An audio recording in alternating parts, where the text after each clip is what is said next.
I hit the wrong one. I hit the wrong button. I was making sure all the buttons were good. And in doing that, I hit the wrong button. Ladies and gentlemen, hey folks, how you doing? Dave McRae here. Ba-dum-bum-ching. The date today is, what is it? Tuesday, February the 25th, 2020. The moment you've all been waiting for. Wham is on the show today. Mike and Jay from We Watched a Movie. 123 people already tuning in for this one.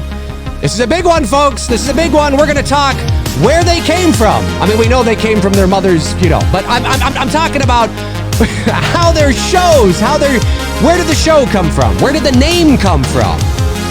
How long have they known each other? Do they ever fight? Do they get into fisticuffs? I don't know. Maybe we'll talk about that. Mike and Jay are here from We Watched a Movie. And I am excited to bring them on the show because this is a long time coming, ladies and gentlemen, a long time coming. Mike and Jay, you are here. How the hell are you guys doing? I feel good. I feel fucking great. I feel good in the night. Let's get it. Thanks for having us on, man. Yeah, no problem. Thanks for being here. This is awesome shit. Let me hang on a sec here. I guess I'm looking up there. I'll figure that out in a second while you guys are talking. But yeah, so tell me. Okay, so look, there's no doubt that everybody has wanted us to collaborate and get together and hang out naked. Yes, well, primarily naked, but I, when I reached out to you and I said that we should do the show naked, you were like, yeah, and then Jay was like, I don't know, and then I was like, yeah, maybe you're right. No, then I was like, where's the tub full of Jell-O? I mean, obviously you got to have that with it. Exactly. Oh, you can't go halfway. Only baby oil and Skittles. That's the only way he goes on. Let's wrestle. Got to get him out. Exactly. But yeah, so I want this show to be loose and exciting and relaxed. And I thought we could start because everybody knows your channel in terms of you guys crossed 100,000 subs a couple of months ago now. You're closing in I think 110 as Mike said before we went live. Yeah, and it's going down. And it's dying. It's dying. Die. That's right. But I want to kind of ask, and folks who are in the chat room, we got 183 people already watching. We know the people. I can't talk Halloween. We don't worry. We'll talk some Halloween. But I want to start. People must be like, Dave, shut up with that. But this is what you said. I want to ask you guys. Okay, so tell me. Let's start here. How long have you guys known each other? And how long have you guys known each other? And how did this YouTube channel Wham come to be? How did it come to be? That's what I want to know. You want to take that one? Yeah, fine. It was a cool summer day, 1972. Motley Crue's tour bus had just broke down. They were touring then. No, we've known each other for over 20 years. The basic story is that Mike and I actually hated the fuck out of each other when we first met. Mike was my brother's friend, and just circumstances happened that my brother left him to go play with another kid down the street, and I hated Mike. I fucking couldn't stand his ass. He had great hair, and he was a prick. Yeah, had being the key word. And I was like, but anyway, I was really into Star Wars at the time, so I had all these Star Wars toys out and shit. And Mike was like, well, hey man, your brother left me here, so. What are you doing? Like, I'm playing fucking Star Wars. What are you doing? He's like, can I play some Star Wars with you? I was like, yeah, let's play. So, mind you, this was like 20 years ago. Yeah, this wasn't like 2 weeks ago or something. Yeah, yeah.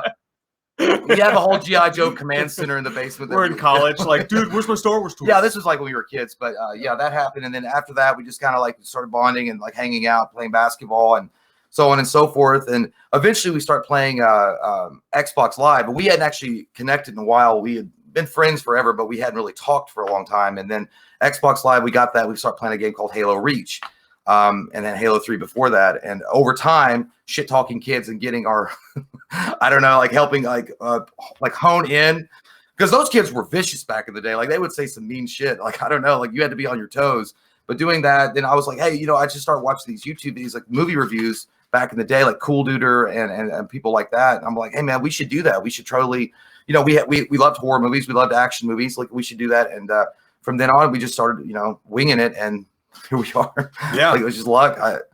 yeah, Jay wanted to do it, and then I was like, okay, yeah, I was like, we'll do it, man. I was like, of course, it was the whole thing was his idea, and I was just like, okay, let's do that. And then it's like, so we're going to start with movies, and then Contraband with Mark Wahlberg came out like that week, and we were like, I guess if we gotta go see the new movies if we're going to do the new movies. Yeah. And then it was like, okay, we're going to do it. And then a week later, and then 2 weeks later. And then finally it was like, dude, if we're going to do it, we just fucking do it. Well, I was getting cold feet. I was getting scared. I was getting stage fright. I was like, yeah, I mean, it was a great idea. I said it, but I didn't think we were actually going to do it. I thought it'd be a goof. Yeah. And Mike was like, a goof? And then I'm slightly obsessive and like, no, fucking dude, you said we're going to do it. He's like, dude, we'll still be friends, but I'll fucking hate you afterwards if we don't do this now. Yeah.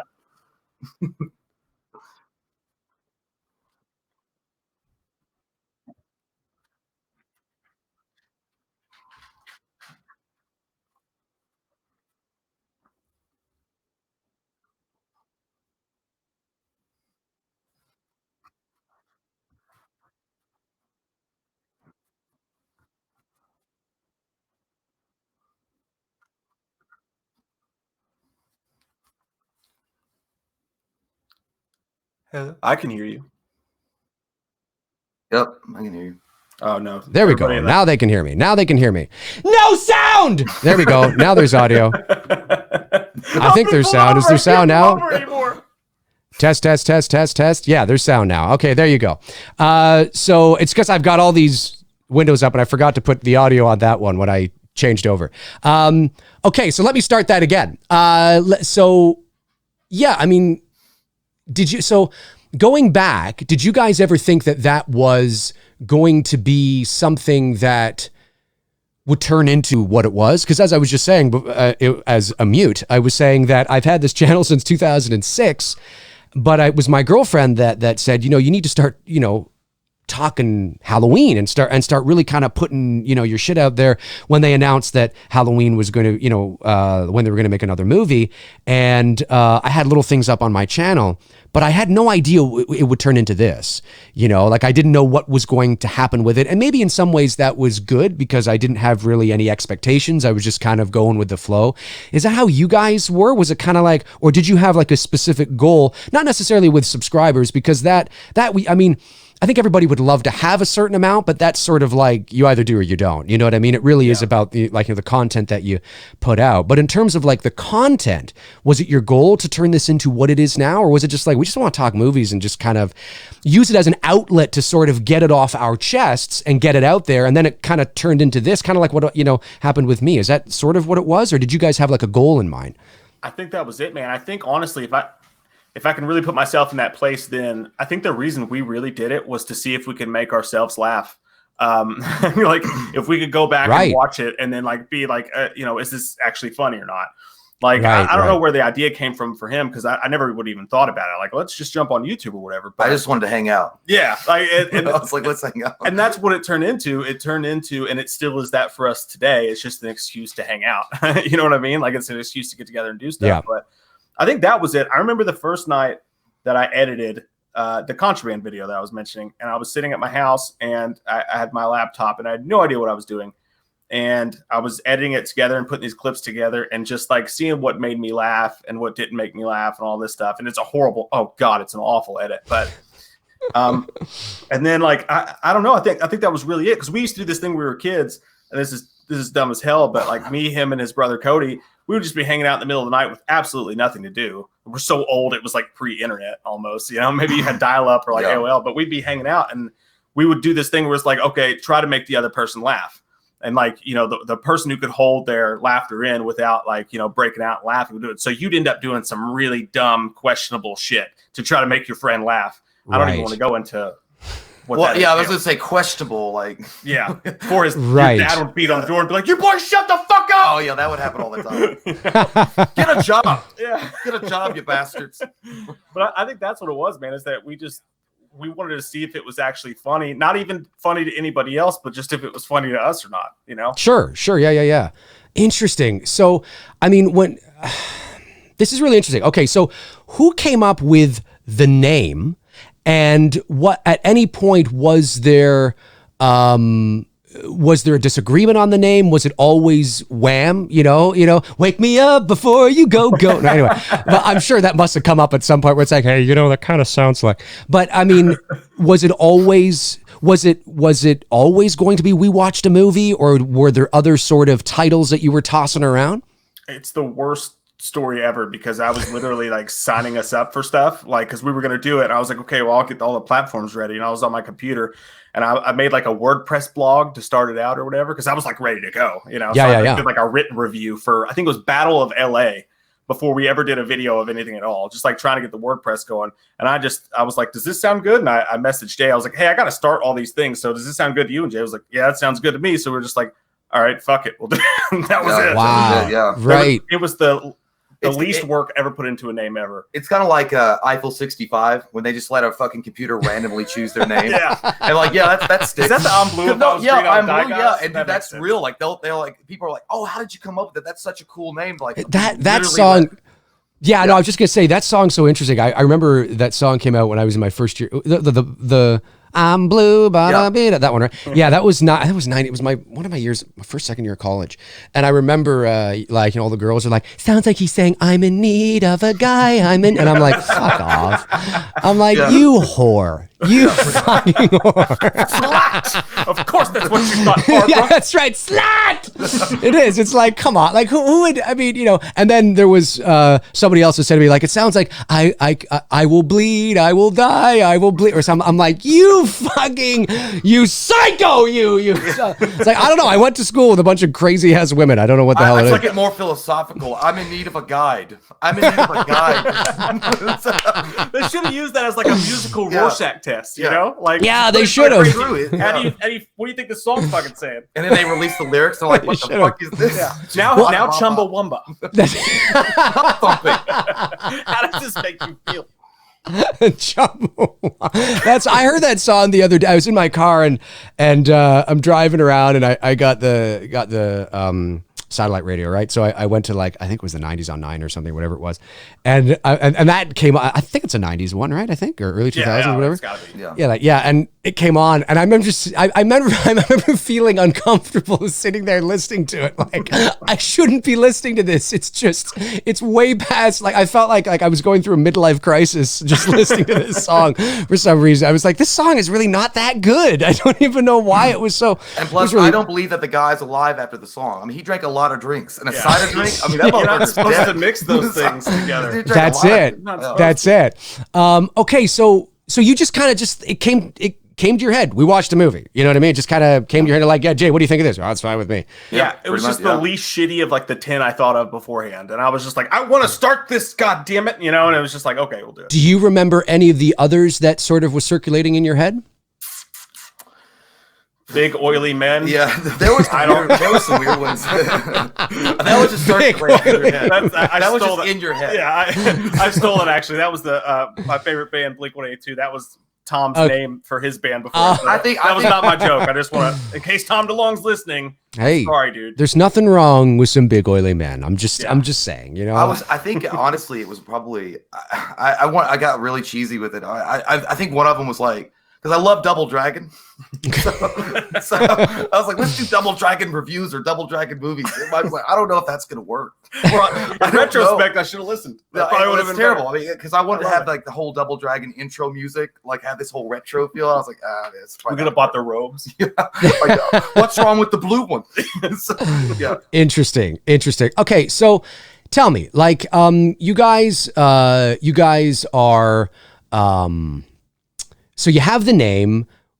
Was your theme, and there's a couple of variations of it, but I wanted to find out, I'm just laughing because of what Mike said before we went live, but at the end, at least for as long as I've been watching you guys, it's what I hear at the end of your videos, which is, we watched a movie. We watched a movie.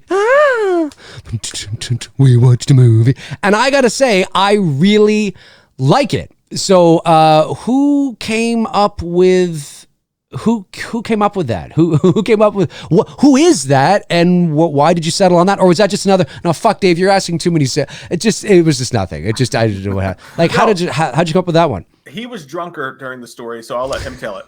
You want me to tell? Yeah. Oh shit! Oh that. Okay, yeah. Okay. So it's a story, actually. It really is. We were going to see a movie called Silent House with a buddy of ours named Coleman, and he has a studio and stuff, and he does a lot with music. And Mike and I drank like fucking, I don't know, a lot. And so we met at Coleman's studio, and he was like, "Hey, I listened to some of your movie reviews or whatever, and your intro tracks are pretty like generic. They're basic. We were just using stock bullshit." And I was like, "Yeah, you're absolutely telling the truth. You're absolutely telling the truth there." And he was like, "Well, I got this, Coleman, by the way, is he's the guy that he has a studio in Lexington. But when I was in a band, he recorded our demo. Okay, so cool. He's a friend of us. So he's a cool guy. He went to the movies with us that night. But. So Very anyway, cool. He was sitting in there, and that whole night, like he was like, "Well, I can do this mix for you. Like I can try these different things." And he was like, he was doing these different like musical notes, and he settled on that. And Mike and I really didn't have much input into it. He was just like, "Let me fly and let me do my own thing if you all don't mind." I'm like, "Yeah, man. I'm a peacock. You gotta let me fly. Yeah, go do it, man. Fly those colors." And I was married at the time, and I remember the music was fucking off the chain good. I was like, "Dude, that's fucking awesome," because I was in the studio. It's like a mixing studio. I was having a great time. And then my ex-wife was like, she's like, because Mike had left his car at my house and was blocking her in. It was like 5:30 in the morning, and she was like, "Get that motherfucker to move his car. We're divorced." And I'm like, "Shit." And I was like, "Man, I gotta go. I gotta go, Coleman." And he was like, "What's going on?" It's like, "My wife's shopping the divorce word." He's like, "Oh shit, man." So it's the seventh time this week. I know. It's like it's only Tuesday. That just happened. Yeah. And but that was pretty much him. Like that was his vision, and that was what he thought was a really cool like little riff that he wanted to use. And so I mean that's pretty much the story, man. And we didn't really have anything to do with it. He just was like, "Here, man, I'm gonna make this for you guys. I like you guys," and there you go. Yeah, he had this big fancy setup because I mean he records like musicians you see on TV, like some of them, like he records some big artists or whatever. And he's just a cool dude, and he just liked it. And he actually filmed a skit for us before that. It's way back in the day, but I put these maracas in my shirt as giant boobs, and I played the girl from Silent House. I love it. I love it. I just ran around going, "Oh no!" And then I don't even remember what happened. It's on the channel if you want to see it. But yeah, he did all of his shit with his fancy stuff and added the drum beat, and he just got real close to the mic. It was just like, "We watched a movie." Okay, cool. So that's okay. So the guy doing that is, what's his name again? Sorry, Coleman. So that's America Studios. America Studios. US. America Studios. Yeah. Okay, so not possessive, but America's US Studios. Yeah. Cool. And that's Coleman. So Coleman from America's Studios. If you're watching, we watched a movie. That's him, ladies and gentlemen. Now, I'm sure that's probably the most embarrassing thing he's ever done in his life. He's probably trying to get work out there, and he's like, "Oh shit!" And he did it for free, and at some point he was like, "I could charge you like $1,000." I was like, "Yeah, dude, I got real weird. I was like Orphan Annie. I was like, I don't got no money. I was like, I don't have anything. I got like." If you guys, hey, you know what? 100,000 subs turn into 500,000, turns into 1 million subs. There might be like, "Hey man, here's my invoice." Yeah, that's a possibility. Remember when I wrote that shit for you? Yeah. Well, calculating it. You now owe me $5,721,000. Oh man, that'd be intense. Shit, it would suck. Yeah. Thanks for giving me the idea, Dave. Appreciate it. Coleman, you do not know anything. It's a Jedi mind trick. Okay, so that's really cool. So, so we know where the name came from. We know it was just kind of off the cuff, like hey, what do you think of this? Okay, cool. We know where we watched the movie. Okay, we know where that comes from. Now, how did this? What about your intro music? Where did this? I mean, I don't know if it's changed. I mean, you guys were already doing this when I sort of decided to put my face out there more. So as far as I know, it's been pretty similar intro, I think. And where did the intro music come from? This is a terrible story. I love it. I love how everything is, okay, this is a fucking terrible story. Well, the last one at least had some depth to it. I found it's Punkin' Donuts. Like the name caught my eye. Punkin' Donuts, like instead of Dunkin' Donuts, and it was just on YouTube Studio free music, and I liked it. There's nothing wrong with that. It was a terrible story. Yeah. This is funny. The other day, someone was like, because our buddy Jarvis, who made a really cool like intro that's like nice and clean. It says like WWAM TV, because I don't know all that shit. Like I do the editing, but I still just like, flying by the seat of my ass. But he did this cool thing. And someone commented, they were like, I'm really glad that you went away from like the thrash metal type punk song that you had on there, because it destructs me a little bit. Like I'm trying to watch the video and it just like, ugh, it makes me uncomfortable. I'm like, well, it's coming back. It's coming back tomorrow, but you're welcome. There you go. Yeah. No, I like it. Because it fits sort of the energy of, what the show is, right? You know what I mean? Yeah. And I don't mind it. I mean, it's not necessarily a piece of music that I might listen, like would be on my like CD while I'm jogging or something, but it fits the content, it fits you guys, you know what I mean? It's kind of like that high energy kind of, intro. So, so we know those things. This is great. This is great. I'll check it off my list. Okay. Yeah, we know. Yeah. No home address yet? No, I don't have the home address yet. Oh shit. We're still live. Okay. So tell me, where did the logo come from with the skull, with the 3D glasses? I love it. I got to admit, I love it. So where did it come from? It's all Mike. Dude, I was working 12-hour third shifts, and like sometimes when I'm sure everybody understands, when you're at work or you're doing something you have to do, you're like, man, I can't wait to get home and put some work in on, my passion, what I love or whatever. Yeah. I was at work and I was not sleeping very much at the time at all. And I just went home and I was like, I got a moment where I don't know if the kids had like a birthday party they had to go to or whatever, because I would work. So I would go into work Friday night at midnight and I would get off at noon on Saturday, and then go in Saturday night at midnight, I'd get off at noon. So when I would get home, I would usually get like 4 hours of sleep in between just with the kids and stuff, but I would just be like fucking half out of it, Sure. And that day I was just like, I'm going to get some shit done today. So I just sat down and I was so afraid that it was going to be like one of those copyrighted things, because you just don't know. Yep. And I'm not a artsy person at all. Like this is all fly by my ass. Anything that you see on the channel is just fly by your ass stuff, No, really? Yeah. I'm sorry. I practice all my lines. I thought this was PBS. I swear to God, shit. I thought this thing was scripted. That's always art-wise, it's all. Yes, yes. But no, I just Googled copyright. I was like, I like skulls. Skulls are cool. Who doesn't? But I found one that was like copyright free, and then I went into like, I think it was literally like MS Paint or some shit like that, like one of the low quality. It definitely wasn't anything fancy. And this is good for people, if you're starting your channel out, like you don't need all that shit, you don't need it. The first video we edited, I did on Movie Studio, which was like, no, not even movies, Windows Movie Maker. Mm-hmm. And I say the first video, but I actually did that for about 5 years. I used Windows Movie Maker, which came free with like the prepackaged shit to edit all our videos. But yeah, I used like MS Paint, and I just took a couple things off and I changed a couple things. Then I found a transparent image of some 3D glasses and I put it on there and I made it fit. And I was like, I think that looks fucking cool enough. So we did it. And then what's cool is that so many people made like fan art and like of that skull and changed it and did all this stuff to it. And it was so much cooler than anything I did, because so many people have so much cool talent for stuff like that. And now it's just kind of grown to be what it is. And I think actually this is the original one for the most part.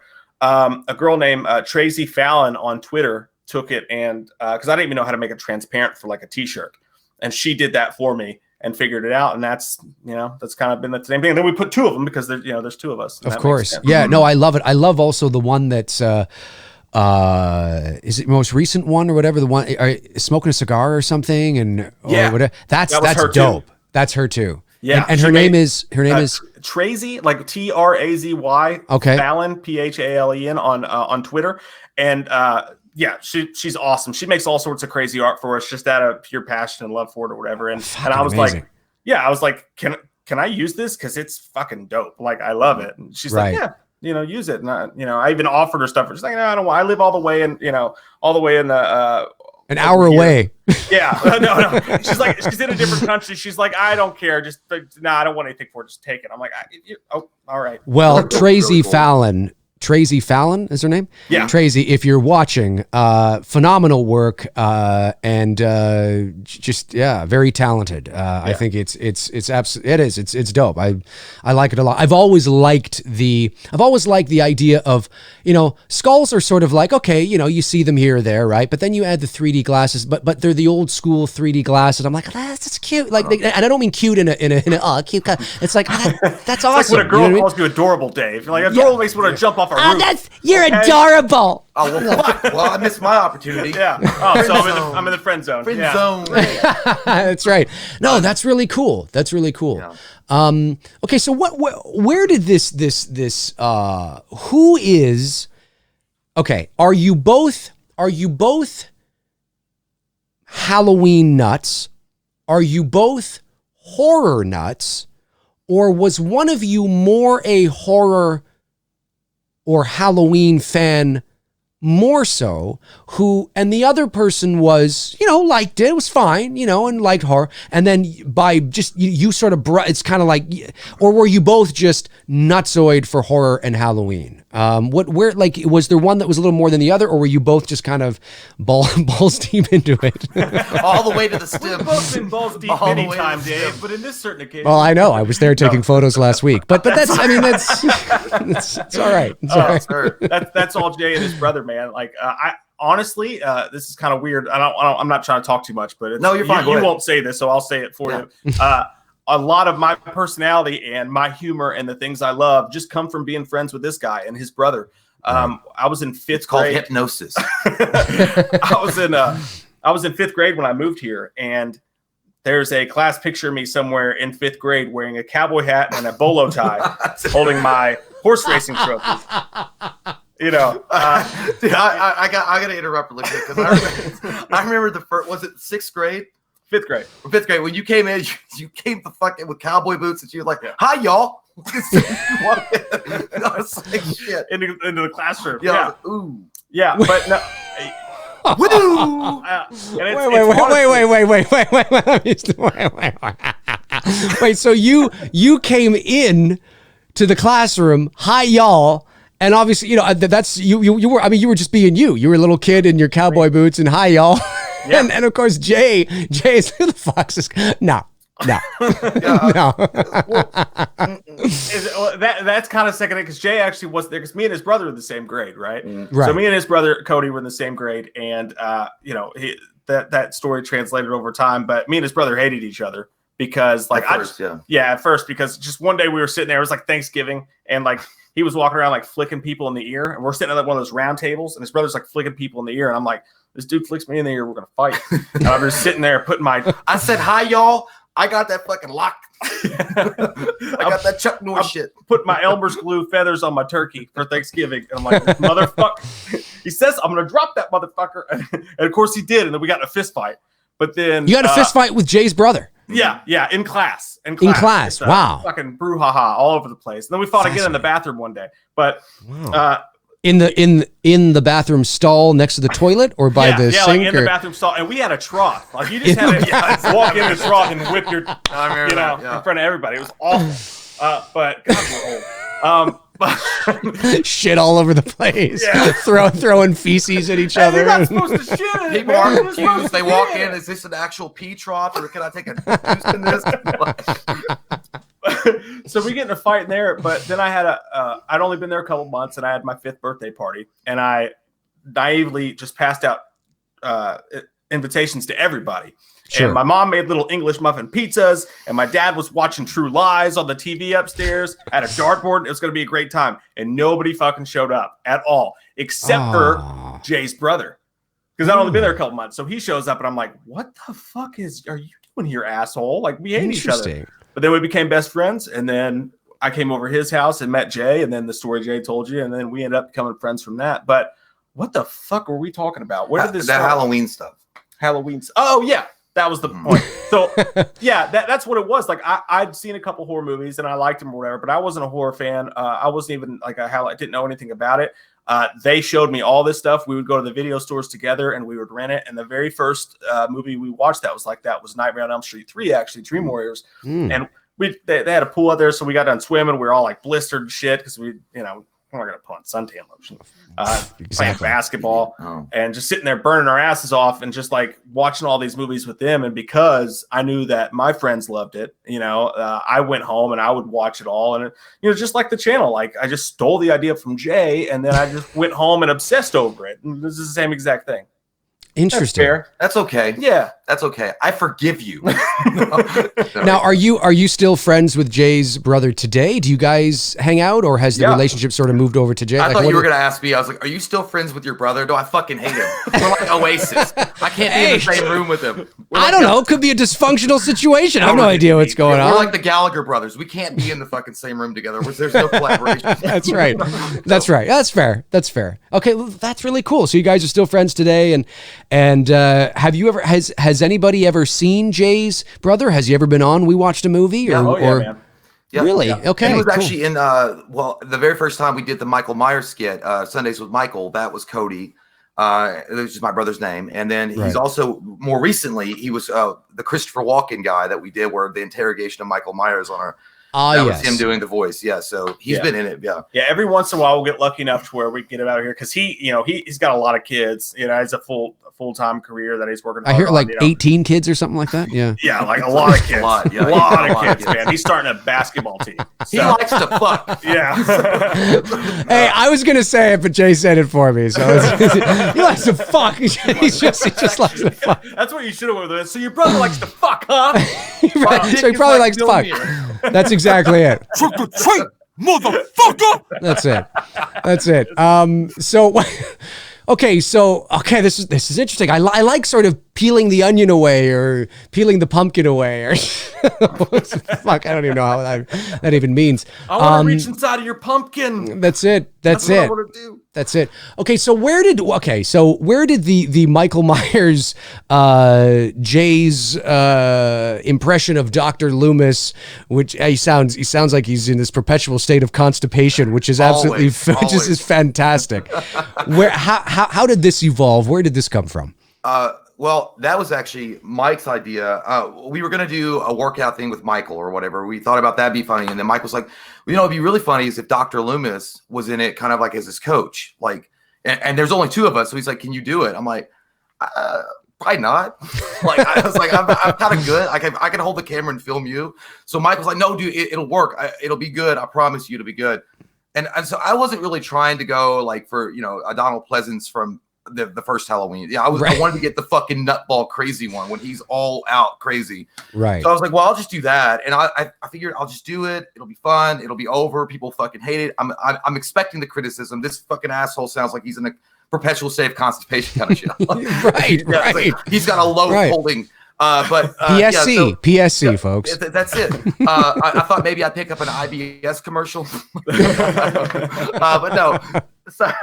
So Mike, we did it and we filmed it, and that's pretty much the story though. And then after people liked it, I'm like, well, all right, well, I'll keep doing it. And we went. Actually, it's funny because we went to a Goodwill.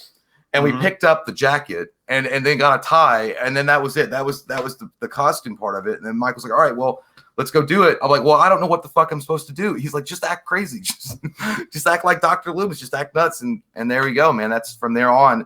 I mean, people seem to like it. They seem to enjoy it. So I don't mind doing it. I like doing it. It just hurts my fucking throat. Really bad. I bet. No, it's funny. It's funny. I mean, I love the. It's like it almost sounds like Hitler. Yeah, I get that all the time. People are like, I didn't know that Dr. Loomis was a fucking Nazi. I'm like, he's not. He's not.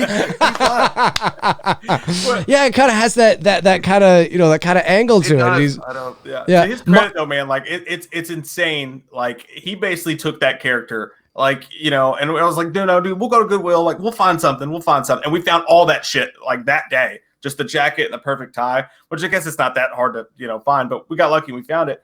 But Jay took that and over the months and months of us doing it, basically created his own, because like I said, none of the shit's scripted. None of the shit we do is scripted. Even the skits, like the only thing scripted that we've ever done is like sometimes when we're really trying hard to think of a skit or whatever, I'll write up like a dialogue or whatever and like, just story points like, okay, here's what the punchline's going to be or whatever. But whatever I fucking write up, he ends up taking and going fucking left wall with it anyway. So it doesn't matter. The only times I ever try to write anything, it was fucking pointless, as long as you had like just a guideline for the skits. and it's the only thing that's ever been like pre-scripted or written. But he took the character Loomis and made like an entire language out of it. Like it's just like a free-flowing. It's not even acting. It's just like a human being existing. It's really fucking weird. It's not even. This would be a great quote to be able to read in like the Hollywood Reporter. Here is Mike talking about his buddy Jay's Dr. Loomis impression. He's not even human, or no. He's not even acting. He's just a human being existing. I mean, I think it's just his asshole thoughts coming out. You know what? You know what? That is more like truth than I thought you were gonna get. You know, that's true. Like it allows me to like have a cathartic kind of way of getting shit out that I don't want. You know, it's like, hey, I can. Well, isn't it funny though? Like you have that impression, and then whenever I do Loomis, which I don't do it nearly as much as you do. He's not a character I do, but you know, every now and then I'll bust my own kind of Loomis. But I always go to the like mine seems to be always sort of like completely sloshed and inebriated, and mine tends to be more like as for fucking you bloody son of, and then I'm thinking to myself, why is it everybody doing a Loomis impression sounds like he's 8 sheets to the wind, or he's angry. It's like why is it that seems to be our go-to? You fucking whatever fuck. It's like it's just fun to do. I don't know what it is. Somebody put up a meme the other day, and it was like, "What your pizza's when you get it out of the oven," and it was like Crazy Loomis like reaching in for the fucking pizza. That's what I mean. That's what I mean. It's how he poured 5, man. He went balls to the wall, and I think he did. Well, and especially in 5. I mean, 5 was just like, you know where he is, don't you, Dr. Loomis? Stop! You know, it's like, what the fuck are you doing? What the hell happened to this guy? You know, I mean, somebody needs to juxtapose that right to the, I met him 15 years ago. And, you know where he is? Like, what the hell happened? It's just Dr. Loomis has had fucking enough. He's like, I'm going to beat the shit out of him with a 2x4 and I'm going to smack the kid to do it. Yes. When the pre-workout kicks in. Loomis, like, die! He's shaking a little girl. Like, he's shaking a little girl. It's like, he is. Well, you know what? Ride her, I'll break it off. I love it. The fact that she's so traumatized anyway in Halloween 5 and she's fucked. Yeah. Like, you know, she's like, she can't think straight. And he's grabbing her and then he's like, she can hear something. He's like, cookie woman. Cookie woman. That's it. Cookie woman, what the fuck is that? It's true. He's like, what's a cookie woman? He's insane. I know. He's so insane. He's so good. And then, but then you take his insanity and you place it with the right dialogue and the right scene, and it's bone chilling. Like, I'm telling you, Michael Myers is in this town. He's here to kill that little girl and anybody who gets in his way. I mean, you put that. It's like, whoa, fuck, that was awesome. Like that, just like it's an amazing scene, right? You know what I mean? But fuck, no, I don't think anybody ever I think that's why I enjoyed it so much, is because that you get typecast in Hollywood. I think Pleasance maybe got typecast a little bit and doing these like fucking cat stroking roles, and he probably loved going the fuck off a couple times. Oh, you know? He probably did. Had some Al Pacino moments, just going nuts on some random shit in other movies. The only thing that's missing is Loomis going great ass. I mean, that's it. Can you imagine? That'd be amazing. Oh my god. They just his agent should be Doctor, she's 10. Okay, that's I'm out of here. I'm out of here, folks. Good night, everybody. I'm a fat man. She's 10. Doctor, she's 10. Can you have a great ass? Doctor, she's 10. Oh my God. Good night, everybody. I'm out of here. Fuck, that would be terrible. Okay, so tell me, where do you, and it's okay if you guys don't know, it's okay if you don't have an answer for this, but now that you're at about 108, 110, what are you, 110,000 subs, something like that, where do you guys see now? Dave, it's 180. Oh, sorry. No. Where do you see the channel going from here? Because you just in the last week or so sort of, evolved a bit, right, on the channel. You reintroduced a bit of a new format, which is always cool. It's great to see channels evolving, but still remaining the same in terms of its identity, which I think you guys have done well there. Where do you see it going? Where do you want WWAM to go? Scripted. We're gonna go clean. We're looking clean for all a the way slot through. On Disney Plus this week. I mean, god darn it. No, man, it's a good question because I think about this a lot, but it's just really we end up just sticking to the same thing, which is just like throwing as much effort and, you know, stuff at the wall as we can and seeing what sticks. And I'm sure people probably have to get sick of my shit where I'm like, we're changing it up. Now we're going to do this, you know, and I'm sure people are like, you said that. And then, you know, we started Revenge of the Action Movie, which is a new channel that we have going. Cool. And that's like just a slowly one video a week, just a building thing to it. And what we do with that channel is we go really, really deep into movies. We take our time with them. There's a lot of video clips. There's a lot of editing that's involved. We impregnate it. Yeah, we get deep and balls deep into action movies because that we were just as much as into those as we are into horror movies, you know, 80s, 90s action movies. So we get deep into those, and we're really starting up that channel. And where this channel is just like a lot of content, just like lots of content. That channel is different. It's one video a week, and there's a lot of work put into it. And we want to kind of see what we can do with that. And then, like you mentioned, with the new format, it was just like, and I'm sure you understand this, but I got really sick of chasing news stories when we're not actually breaking any news stories, are we? We're just talking about other people's news stories, you know, and giving our side of them. And as you know, and as everybody knows, there's been tons since Halloween came out. There's tons of channels that are doing the Halloween updates now. Yeah. You know, and it's like one of those things, you gotta stay doing the same thing, and then other people start doing it and whatever, and you can stay stagnant, or you can try to do something else, you know, try to evolve a little bit. And we've always evolved in one way or another compared to where we started with our very first video to where we are now. It's always us at the background of it, though. But I think the whole point of the new format is we're just like, okay, what are we like trying to be self-aware? Like, what are we good at? Like, you know, we're not good at just breaking down news stories. There's people that are more talented at that. Like you, for instance, you, dude, you're great, man. Introspectives into stuff and your deep dives into stuff is so impressive and it's amazing. But like, what are we good at? Like, what do we do? And our whole thing is just like the number one comment we get that I really appreciate from people is when they say, like, when I've had a hard day, I feel like I can come home and I can hang out with some friends. Oh, isn't that some of the best? I love that. That's so good. That's any YouTuber almost. You know what I mean? Everybody gets that, but that feels really good. And you know, we're not good at being professional, obviously, and we're not good at a lot of stuff. But what are we good at is just making people feel like they have somebody to hang out with. So the whole point of the new format was just to let's go into that instead of trying to be professional and trying to, like I joked about getting a slaughtered ABC. Let's go into that and just be ourselves, and let's sit on a couch and just be us for 3 hours. And then we'll break those up, and then we'll do the game with the YouTube and the chasing the stuff as the week goes along. But at its core, it's just going to be a couple dudes hanging out and having fun. And I'm really hoping that the audience feels it that way too. So we're going to take that and see where that goes. But who knows, in 2 months, we could be doing something completely fucking different. I'm not going to lie. Well, I was going to say, and like you said, some of the best stuff is the comments that say, like, it feels like I'm hanging out with two best friends, or it feels like, you know, I can distress and like have a good time. And, you know, this really tragic or terrible thing might have happened. And now I get to unwind with some guys that I feel like I could crack a couple of beers with and talk movies and talk shop or whatever.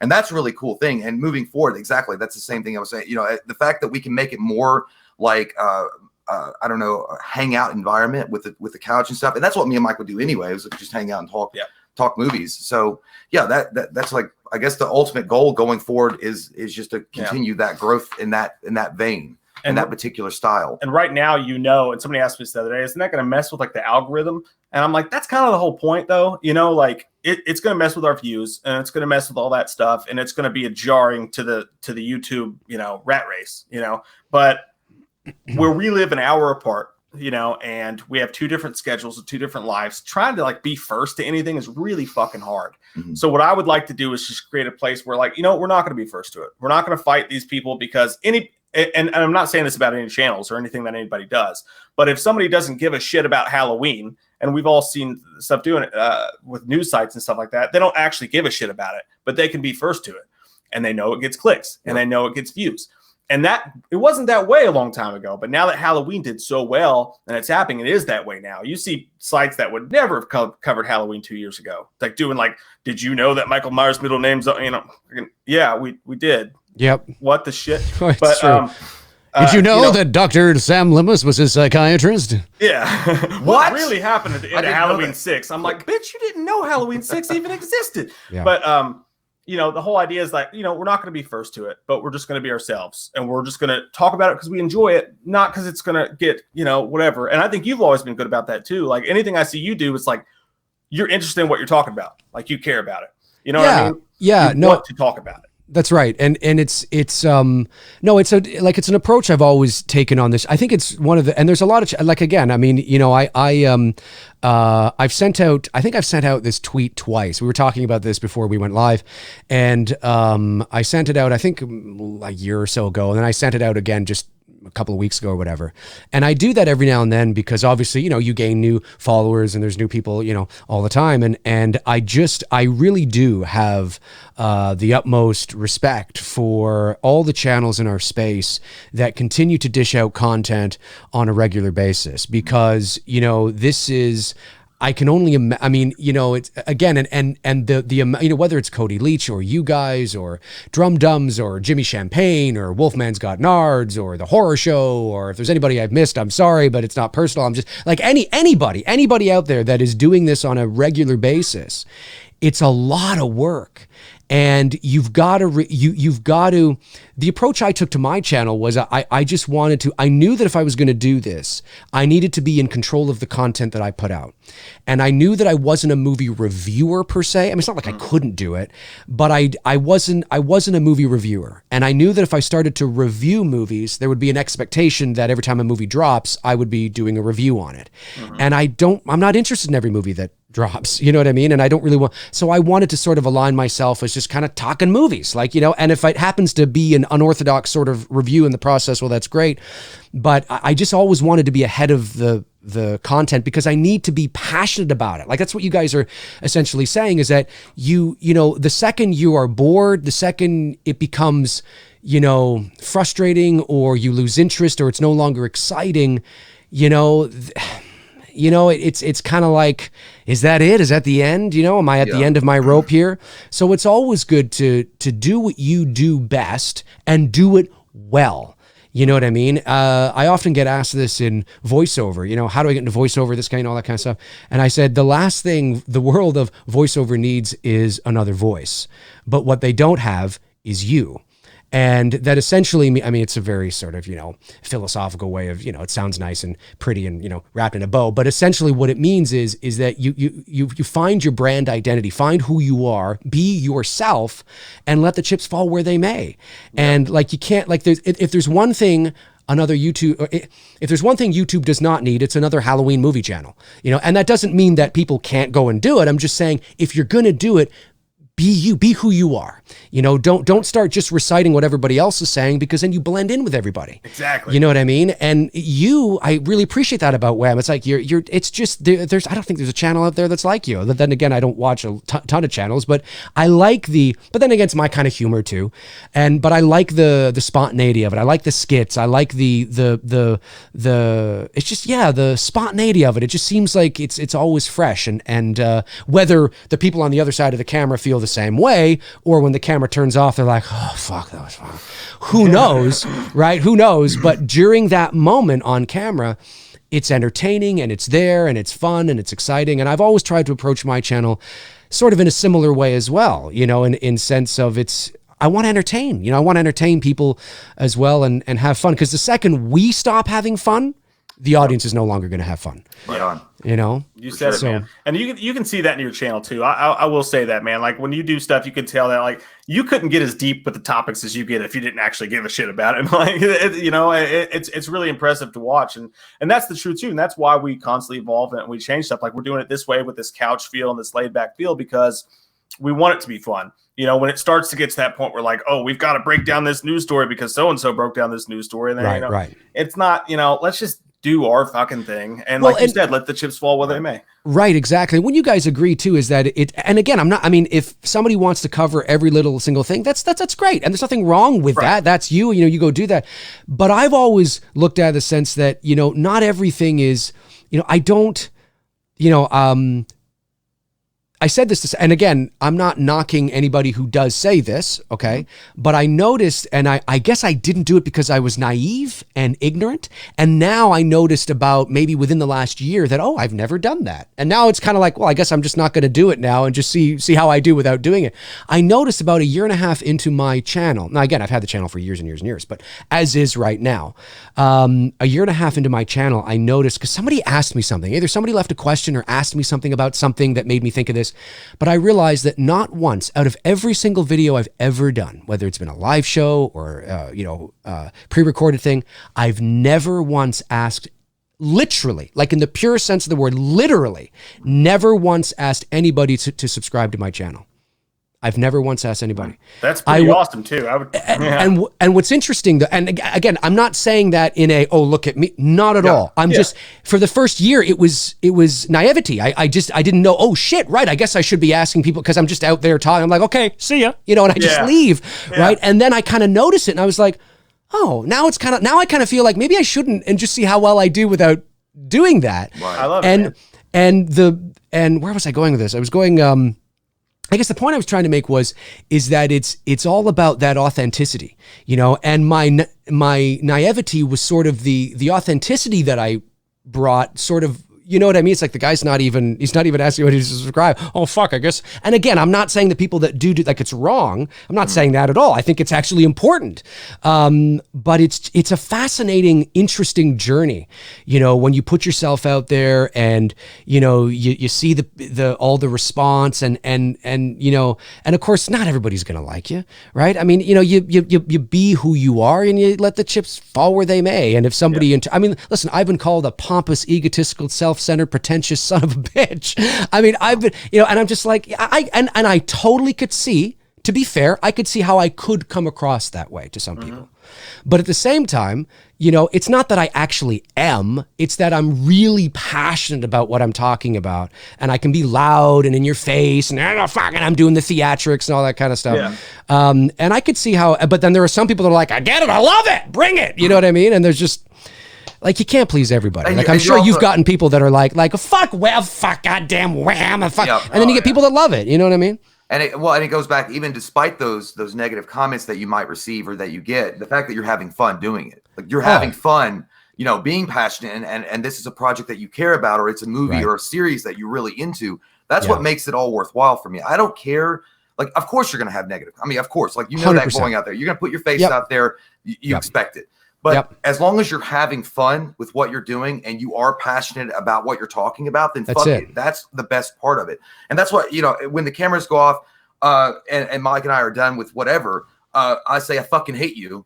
Thanks. No. We'll continue the conversation, after, because we still want to talk. But of course, people have so much time they want to spend. But it's because we still have so much passion and love for the Halloween series or horror or action or whatever the particular subject that we're talking about. I mean, we won't make the video if we don't care about what we're doing. And I think that goes back to exactly what you were talking about. Anybody that was wanting to start a YouTube channel or and being yourself, like, definitely make sure it's something that you're actually interested in. That's correct. Don't make it where, well, I see all these other people doing well, in this particular genre or on this particular subject. So I'm going to start it because I think by doing it and maybe pretending or whatever, getting my facts, but not really being into it, that I can grow. And it's not about that. That's not the game that you want to play, because that's going to be a terrible way to live your life. And I think people have to understand too is that subscribers are important. They definitely are. Yeah. But at the end of the day, what's more important is viewer engagement. Right. Because you can have 500. I mean, we've all seen channels that have like 250,000 subs, but yet they're averaging, but yet I'm averaging more views a video than they are. And I'm like, how the hell did they pay for their subscribers? Did they pay for their views? Was it obtained organically? Like what, how did this, and it's just because people are subscribed to you doesn't necessarily mean they're tuning in.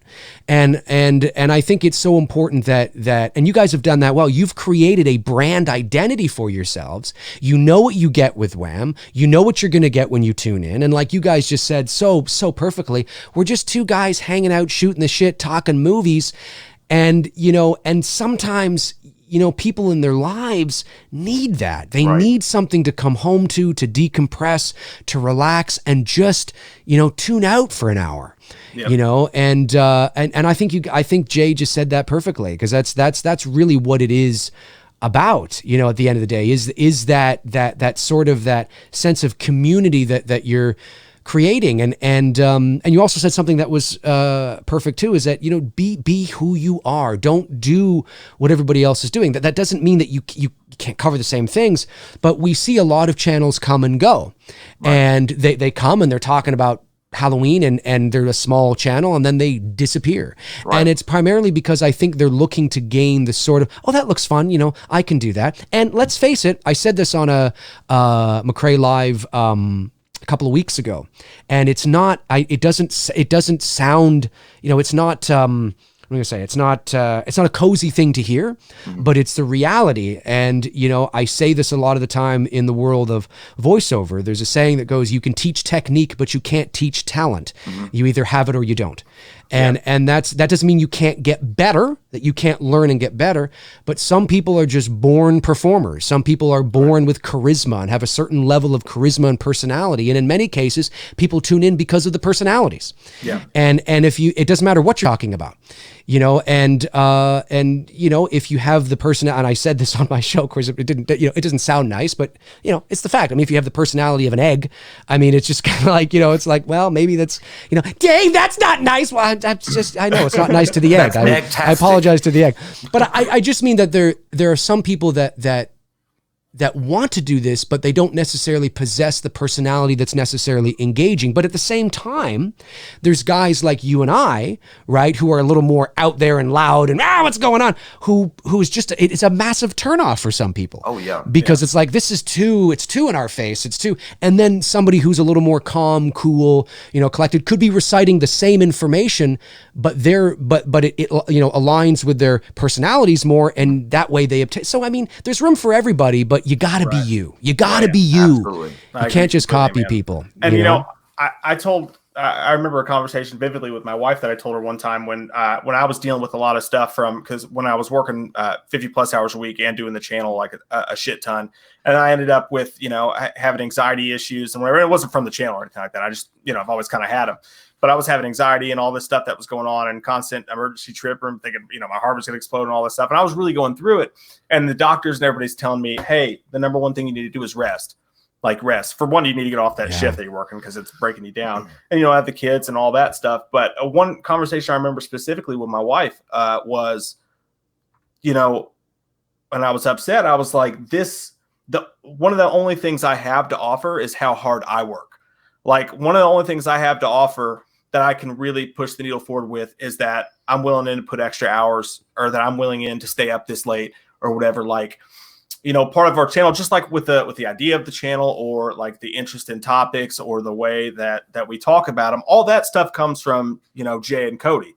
Like a lot of my personality comes from loving them so much and the stuff that they liked and just becoming a part of that. They rub off on you. Yeah. Like I tell people this all the time, like he's all the talent. Not literally, folks. Get your mind out of the gutter. Well, you know, on Saturday nights. That's true. But I tell people this all the time, like, you know, Jay's the talent and I'm the guy that's willing to, you know, put in the work on top of it or whatever, because I don't have that natural talent. But I think, well, you'd never know it, man, because you're a funny fucking dude. So thanks, man. I appreciate that. But you know, that's what I tell people all the time when they're lost and they don't know what to do. You know, it doesn't have to be YouTube. It doesn't have to be anything. It could be, do you like writing? Are you a writer? Figure that out, man. Does your voice sound good, but you don't like the look of your face? Figure out podcasting. Or if it is YouTube and you can do that whole thing, do that. Or if you're just really good at, you know, talking to people, you know, fucking working human resources. Like everybody doesn't have to be good at every single thing. If I wasn't doing this, if I wasn't doing this channel with Jay, I would be doing something. I hope I would be doing something where I'm growing something that I love to do. You know, I was just lucky enough to stumble into this, and it's the best feeling in the world, as I'm sure you know, to wake up, be excited, be your own boss, and do what you want to do that day, but work really hard at it. And I think that's the thing some people miss too. Like you mentioned, channels just showing up and then disappearing. It's not about the topics you cover. It's about how you cover them. It's about whether or not you're actually doing what you love to be doing. You know, if you don't love it, it's just like you might as well go work at, you know, wherever and do something you hate for money, because it's the same thing. 100%. That's again, you know, going back to that tweet that I sent out a couple of weeks ago, and it was the second one that I did, basically saying that, you know, I just want to say that these channels you know, I have the utmost respect, because it's just, you know, and I know that some of you guys have kids. I mean, you got a couple of kids, right? And then Cody Leach has a couple of kids, and then, you know, and then there are people that have full-time jobs. I mean, I realize that, and that's the thing too, that I like. My full-time job is a voice actor, and I do most of my work home from here. Most of my work from home, I think I was trying to say. So my commute is essentially from, the bedroom to the basement.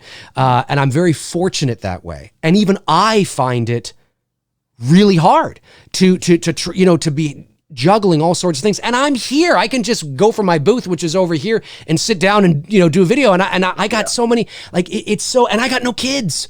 And that's why I sent out that again, because I want people to know, even the chat rooms right now, guys, these guys, Mike and Jay, work their fucking asses off. Jay lives an hour away from Mike. They don't live together. They're not roomies, not hanging out. Mike's got 2 kids and a wife, man.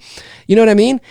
Jay's got an ex-wife. But I'm just saying that there's this thing. Whatever. And he's got a few kids he doesn't know about. But the point I'm making... True. Probably.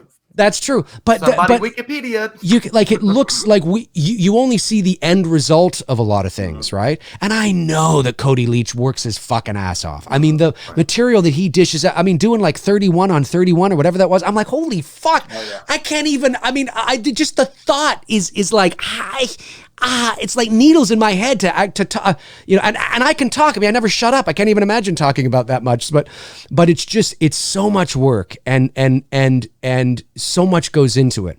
And that's what people have to understand is that there's a lot of things. I mean, yes, having an engaging personality helps, but it's got to be you.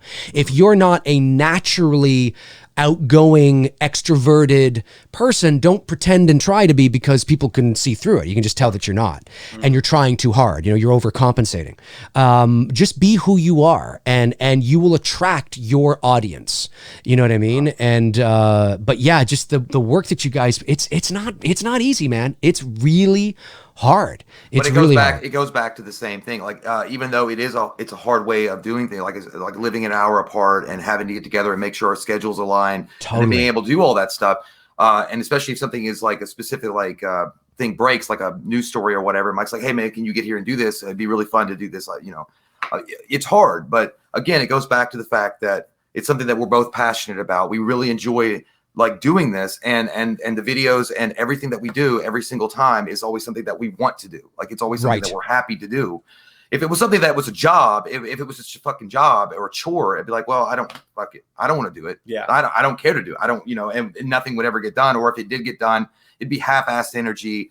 There wouldn't be any kind of involvement in it. It would just be reciting bullshit and then talking about it as we went on. But, unfortunately for us, that we have continued that passion as we went on. So that's definitely good. Is Mike going to take a shit in the corner over there, or what's he's taking a dump in the corner as we speak? You know what? There's all Jay. There's always room for taking gigantic shits in the corner of your living room. I mean, am I right? I mean, he's got a whole section walled off for just that. That's wonderful. He's got this yellow caution tape, all just kind of it looks like a saw set. They're just like an old broken toilet, fucking top floor. Is there like a hole in the ground, or is it it's just a broken toilet that I guess there might be a hole underneath. It's not even a toilet. It's just the floor. Basically a Lowe's like what they're gonna sell. It's a toilet that they're gonna sell. It's not even a real toilet. It's hooked up. That's right. That's what right. That smell is. Okay, I get it. Bernie Gumbeno says with the 3 seashells. He doesn't even know how to use the 3 seashells. He doesn't. I remember I saw that movie in the theater when it came out, and I remember sitting in the theater going, it actually bothered. I don't even think it's supposed to make sense, obviously. But I remember thinking to myself as how old was I? I was 93. So I was 14. So when I left the theater, I was thinking how did they, and I was serious. I was really upset about it. Yeah. I was like, how did they do it? Yeah. I don't know. The same way. Yeah. I was like, is it scoop? Do you scoop it? Yes. Is there you only get 3 scoops? And that's right. Is there a water thing in it? Is a bidet? That's it. Out? It's really weird that would be what you would focus on. I was like, hey man, you see all that action? Wesley Snipes, fucking awesome. The whole time I the movie ends. I'm just so about those 3 seashells. I'm like, does he put it maybe does he cup it to his ass and then he puts it in there? Yes. And he gets on it, and then maybe it expands technology, and then it shrinks back down. And he throws it away. That's right. It's got to be something like that. It's got to be, yeah. All I know is I walk back into. He puts it in there and he shits on it, right? So he comes out with a huge poop. Sorry, I had to pee. It was going to be bad. I considered just letting it go right here, but I've done that 3 times. I thought you were going to pee in the corner of the bedroom, or you're just going to just pee in there. And I tell you this, it's so funny. My I can't believe I'm saying this. I'm going to say it anyway, because it's out there. My buddy Evan from high school peed in the corner of a classroom. Would the teacher not let him go? Or No. It was there was nobody in the classroom. It was supposed to be our last year of high school, even though we both came back the next year to do because in Ontario, Canada, obviously, at the time, we went to grade 12, but in Ontario, it's no longer there anymore. Ontario's still there, obviously, because I'm alive, but I mean that I think it was just in the province of Ontario, but high school was grade 9.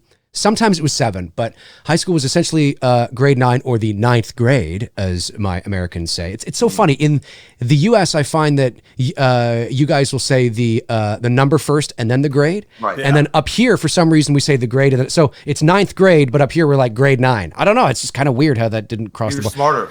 Maybe that's it. Maybe that's it. That's what it is. It makes more sense. But it would go to grade 12, and then there was actually a grade 13 for a number of years. Which was really specific to prepare you for university or something like that. Anyway, it doesn't exist anymore, so it's just a grade 12 or 12th grade. But I remember I think it was our 12th grade 12, and we didn't think we were going to come back for grade 13, which we both did. Yeah. But so we were like, I'm gonna fucking pee in the corner of this classroom, man. Fuck it. Fucking hate this teacher, hate this class, and fuck it. Sure enough, he did. Peed right. That is so punk Did he rock. get caught, or did he just leave? No, he didn't get caught at all. I'm sure the next time the teacher went in there, it was like, oh fuck, urine. She is somewhere right now going, how the fuck did that pee? That's who it was. That's right. Who the fuck it was. That's who it was. She's shopping at Target, just like, God damn it. Well, That's two it. things That's that it. came to my mind. That's fucking punk rock. That's badass. Like, I hope he was wearing like a skull t-shirt while he did it too, or something. No, but funny enough, I think I was. Oh, sweet, yeah. So that's at least one of you. And then number 2, I was imagining like if you moved to Ontario and you would come from the States and you were back and you're like, oh man, I'm in 11th grade or grade 11 and it's gonna be great. And then they're like, oh man, there's a grade 13. Like, what the fuck? I have 1 year left. No, you don't.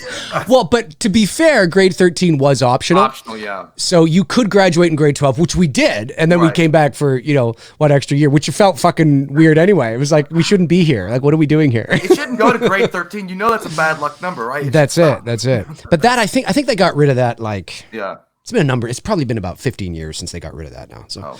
but, Confusing. yeah, it does. It was really fucking confusing. And, and peeing in the corner. Anybody watching from Sir Robert Borden High School in Ottawa, Ontario, yeah, that's, of course, this is like, oh, and we also stuck in 1998, because it was was it 98 or 97? I can't remember now. In the drama classroom, what am I, British? Classroom, we stuck a ukulele, we signed it, dated it, and stuck a ukulele in the root, like how have like the panels that you lift up Right. and you move and you put it. Well, we put a ukulele in the roof of the roof. For my American friends, depending on where you are in the States, roof. What's he saying? Roof, Bob. Oh, okay. Put it up in there, and I'm thinking that's like 20-something years ago. I wonder if it's still there. Yeah. I can't imagine it would still be there. I don't know. Who the hell knows? Just don't go looking for it. They will Yeah. kick you out. Yeah, just Yeah. be like, no, I was just looking for the ukulele in the roof. That's right. That's By the way, right. my friend Well, peed maybe in the Canada, fucking corner okay, too. here, what- No big That's deal. it. Yeah. Let me in. That's it. You guys have a bit of a digital artifact on your. Let me see if I can. That's weird. That looks kind of strange. Just Mike. It's a mole, Mike. Dave. It's a mole? I was born with it. I can't No. On your Oh. forehead. Did you guys see that on the? Do you guys see that Oh, on the thing? red, the red thing. No, the on red? Mike's forehead. Oh, no, I Maybe don't it's just see me. it. I see the chat over my face. I can see it. There's, there I am. yeah. See, it's kind of weird. That's funky. I wonder why that is. I don't know. I don't know. What's happening? Mike, your face is messing it up. It's a digital artifact. Oh well, Mike really doesn't have green army paint on his forehead, but it certainly kind of looks That's what like happens that. after you pee in the corner. You come back and it's all like ready to go. That's what happens. Let me move you over to. You know Commando. what? I'm right. Exactly. Let me see if I can. Let me hang on a sec here. I'm gonna. Everyone, stop looking at my forehead. Stop looking at his forehead, fuckers. Here, I'm let me freaking just. out, man. Yeah, exactly. I'm gonna add you again to that, and maybe it'll get rid of it. Let's see if it gets rid of it. Let's see here. Oh, it's better. I think it's better, but I don't really feel like I'm at a... Let me see here. Let's try this now. Dun, dun, dun, dun. Oh, wait, they froze. Can you guys hear me still? Oh, I think we lost Mike and Jay. Oh, wait. Wait. There you are. There you are. Are you there? Wait. Yeah. Oh, there you are. Okay, you're there. You're there. Oh my God, Jay's gone! What? You erased him! You fucking erased him! He went to urinate. Yeah. He went to urinate. All right. Yeah, and you look better. You look better. Oh, good. Thanks. Yeah, no problem. You got rid of that army paint off your forehead. So let's get rid of this mole while we're sitting here. Yeah, you know what? I'll Photoshop it right now. Yeah, I'll Photoshop it right now. I have a mole on my ass. No, I'm just kidding. Oh. So let me. Okay, so let's. You know what? A couple of super chats came in. Let's. I'll wait till Jay comes back, and then we'll move over to some questions. How you guys doing for time? You guys all right? Oh, we're good, man. We're good. We got the pee out of the way. Solid. Nice. 322 people watching right now. Great stuff. It's February the 25th, 2020. That's what it is. Do I have my little, what's this one here? Fuck you, man. Come on. All right. Yeah, that's me. People have been asking me to do I did 2 videos where I was in my car and I was talking on the phone to this guy who didn't like, or he didn't like Halloween, but I did, and I was all, oh fuck you, man, come on, man, come on. It was funny shit. That's where that comes from. In case people in the chat room are like, what the fuck is that? But yeah, so Mike, I mean, you know, you got 2 kids. You got a wife, now is this your, because you were working for a while there, is this, have you transitioned over to doing and handling this more on a full-time basis? Yes and no. What happened was my boss just talked me into, they're like, hey, we'll give you a promotion, we'll put you back on 3rd shift. You know, I was like, man, that fucked me up. I'm just one of those people who can't do, but I did it like an idiot, and I did it for a while and it worked out enough. But yeah, I was just miserable there for a while. I was going through all sorts of health stuff. And then at the time, my wife was... Oh, whoa. Something happened with the camera. Wham. Are you there? Yeah, I'm here. Can you hear me? I can hear you, but your camera... I don't know what happened there. I can see me. Yeah, something happened. Let me... hang on a sec here, folks. We're going to just see if we can get... I don't know what's going on. Something's... who knows? Could just be everything. The feed seems to be okay, but I'm just going to delete that shot, and I'm going to just going to bring you guys in again. So 1 second here. Yeah, you're good. We're having technical difficulties. Technical difficulties for WAM, but let me see if I can bring you guys in again. And no, you guys are still kind of. I don't know what's going on there. What is going on? The WAM guys have disappeared as green. I don't know. Is everything look okay on your end? Because I definitely can. Yeah, I could see everything good on my side, and I'm looking in the chat. Can you guys see us okay? No, they probably, is this CGI? Holly Klein says yes. Yes, this is definitely CGI. I don't know what's going on with them. Let me see. I wonder why that's happening. That's all right, folks. This sometimes happens when you're live. There's not much you can do. You got to just kind of hope for the best and whatnot. And it doesn't seem to be changing. I wonder why it's doing that. My dog keeps trying to knock over our lights. You know what I'm going to do? I'm going to disconnect completely. I'm going to stay live, but I'm going to disconnect from you guys and re-add you and see if that works. So just stay there, and you'll probably. Okay, 1 second here. Oh wait, you're back. You're back. Hey. That's always good. That's always good. You're back. All right, let me get your other window up here now. You're back. All right, there they are. You put my little thing on there. Fucking audio. Fucking technology, folks. Technology. They're back, and I noticed that they came back when Jay sat down. Maybe it's something to do with Jay. I don't know. Yeah, it's in his butt. He's a sexy man. Jay, Thanks, guys. Jay is one hell of a sexy man. One hell of a sexy man. Hey, let's go to the chat room and answer some questions. You guys up for that? Okay, let's do it. Okay, Dave, let's do it. Okay, let's all right. So a bunch of super chats came in off the top. Carlos Middleton just sends in a $2 super chat supporting the channel. Thank you very much, buddy. Appreciate that. Big G sends in one. Says, hi, Dave, Mike, and Loomis Jr. I love it. Jay is Mike is Loomis Jr. I love it. JC sends in a super chat. Sends a super chat, says, Dave, love the channel. Mike and Jay, you too. #WAM. Wake me up before you go. No, I just said that. Dave, come to Scarefest, Kentucky. Would be awesome to meet you. Been a fan for years now. Wham for life. So when is Scarefest in Kentucky? October. It's gonna be Halloween this year, isn't it? It's not Halloween, but it's like the 23rd or something like that. To, yeah. Interesting. We do meet up there every year. That might be a good time to do it. I mean, Kentucky, October, Kentucky in October. Scarefest. Big G sends another super chat. Thank you, buddy. And he says, Dave and Wham should sing the Oh Paul song. You know the Oh Paul song? Oh Paul song? I don't know. What's Oh Paul, oh Paul. Annie from Halloween. I give you all, no keys, but please, my Paul. Yeah, he's killing it. Nobody's going to do it better than that. In my head, I went to Tim McGraw halfway through that. I was like, but don't take the girl. You know what I was thinking? I was even, when you said, oh, Paul, like Paul Simon? It's my bodyguard.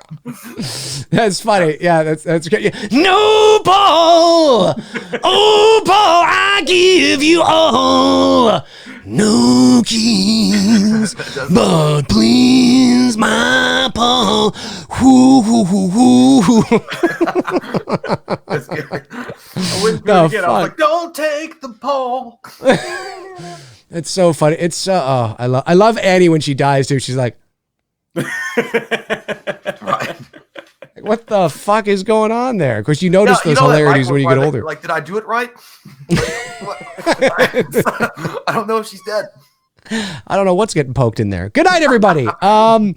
All right, there you go, Big G. Another super chat. Cody Leach. Hey, didn't see Cody in the chat room. Cody says, YouTube notified me there was some sexy shit going down. Thank you for the super chat, Cody. You rock, man. Cody, you're coming up on the list, man. I want to get you on the show too. Miles Z Movie sends in a super chat and says, take my money, take it all. I did. Okay. Dantastic sends in a super chat. Thank you, buddy. He says, random drop in Loomis voice. God damn you, Wham. Nah, you guys are cool. Oh, yeah. And Dave, keep at it. I thought he was going to say, oh, yeah. And you too, Dave. Okay, gotta go. Have a dantastic kind of day. Super chat, just supporting the channel from Intel Wild. Thank you. Kevin Fishgull sends in a $2 one, says, listening at work. All the best, guys. I know, Kevin. Awesome stuff. And then Intel Wild also sends in another one. And he says, Jay and Mike, I first started watching you guys and learned about Dave by watching you guys. Keep up the great work. Well, thank you, Intel Wild. Really appreciate you guys supporting the channel on that level. It keeps these shows going. All right. Do you guys have any questions for Mike and Jay? This is your opportunity. Halloween, horror, sex therapy, whatever it is you guys want for Mike and Jay. That is correct. Bring it. We shall wait here. And seriously, I want the sex questions though. Yeah, exactly. Oh, hang on. We have a caller. Yeah. I'm a little limp and good night, caller. Good night. We were just joking. Amstel 54 says, Wham, thoughts on The Thing remake? Ooh. I think it sounds pretty rad, and I only say that because they found new shit, right? So they found extra shit to put into it. So they're gonna remake everything anyway. This one, at least they have new content to do it off, so it could be really rad. I don't know. I like the remake that they did with Kurt Russell and the John Carpenter, The Thing. I think it's good. Like, leave that like the way that it is. You know what I mean? Like, I'm all for remakes. Like, I think sometimes, not always, but that one was done so well, and it was so like memorable. Like, I don't think they really should touch it anymore, but that's just my thoughts. I just thought they knocked it out of the park with The Thing. But they already did it. Well, I know, but it was like that was the one that really set the bar that should stay where it is. You know?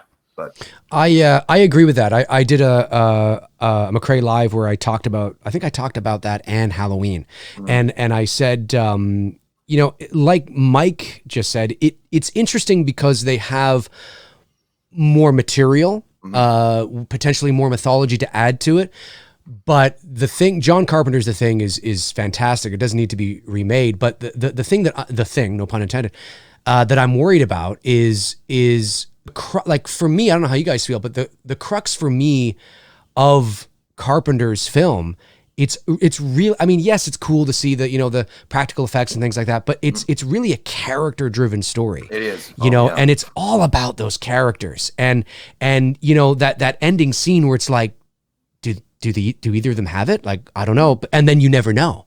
And then it's like, it's really all about that. Like if this is just going to be an excuse to make more sensational things but the characters are sort of cookie cutter, right. I really got a feel for like, if you're going to remake The Thing and now use a lot of the material that was omitted initially, that's cool. But man, I really hope those characters are really good. And you have to use practical effects. I mean, if you're going to remake that fucking movie, at least do it the respect of, dude, that was like some of the greatest practical effects of all time. You know, you can do that shit. Do that shit. Don't use CGI. No CGI. And then I'm all for it. Well, I mean, yeah, the CGI is always used, but I get what you're saying, like to complement it, like just kind of have like it's not the creature isn't CGI, but maybe the way that it's wet, you know what I mean? And maybe that like was digitally done, right? But build that shit exactly. I could not agree more. Couldn't agree more, man. Couldn't agree more. Let me see. Jonathan Ball says, any horror movies Wham has a hard disagreement about? Great question. Something. Oh, sorry, gosh, what I'm hard right now. Like the.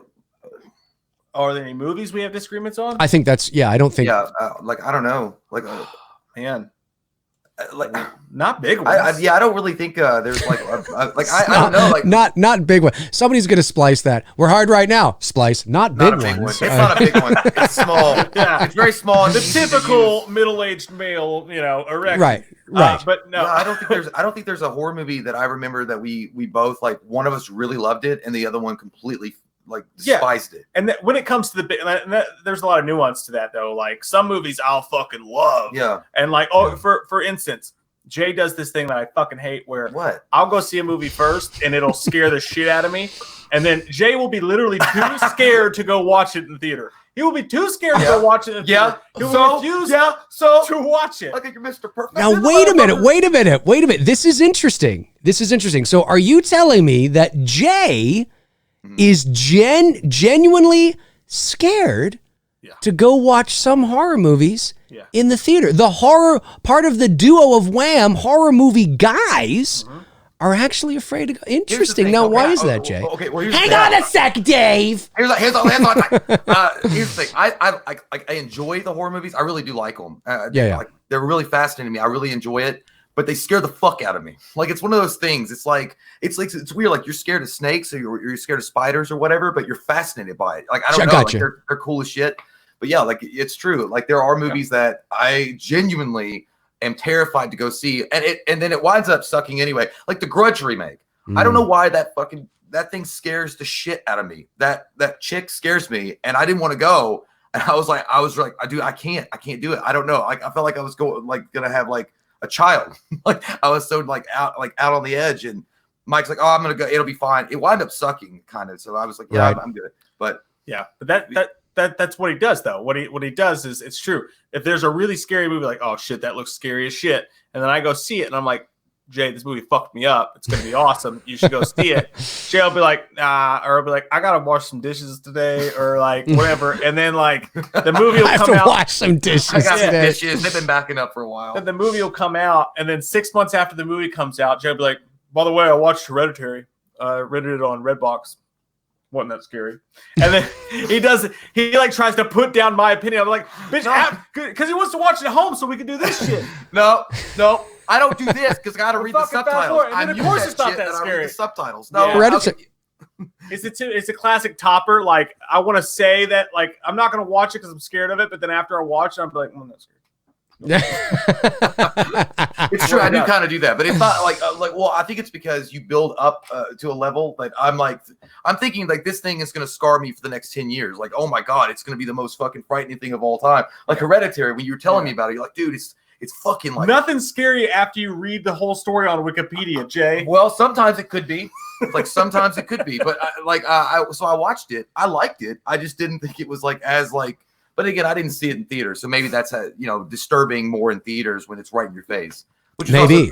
also the same thing with Insidious. Yeah, and if you don't know anything about it, Right. which is how we've watched movies as a civilization since the beginning of time. But overall, like generally though, we agree. Yeah. With as far as like, so there's no hard disagreement. You know what's funny? A couple points off. Speaking of Insidious, I saw the first one in the theater. I was downtown Toronto, and I think I had 2 voiceover sessions that day, and I had one in the morning, and then I had one in the afternoon. I had like this block of like 3 hours that I had to kill. So I went into the movie theater and I watched Insidious. So I'm alone, I'm by myself, but there was. I think there were a couple of girls or a couple of guys, a couple of girls and a guy or whatever that came and sat right behind me. Doesn't matter when you're ready, baby. Wait, what? That's true. Wait, what? What? Good night, everybody. It's funny because they sat and I've never had this, and I'm usually the guy to actually stand up and do a George Costanza, like, come on, you love. You remember that I don't know if you remember that episode of Seinfeld. I was like, well, take it, I'd love it, whatever. And so I'm sitting there watching the movie, and at a lot of the scary parts, they're kicking the back of my chair, but not accidentally. Like it's like full on, like like I'm going like this. And for some reason, I don't know if I was just having a good day that day, because ordinarily I would have like fucking jackhammered whoever was sitting behind me. And I'm sitting there and I'm like, I'm just gonna sit here.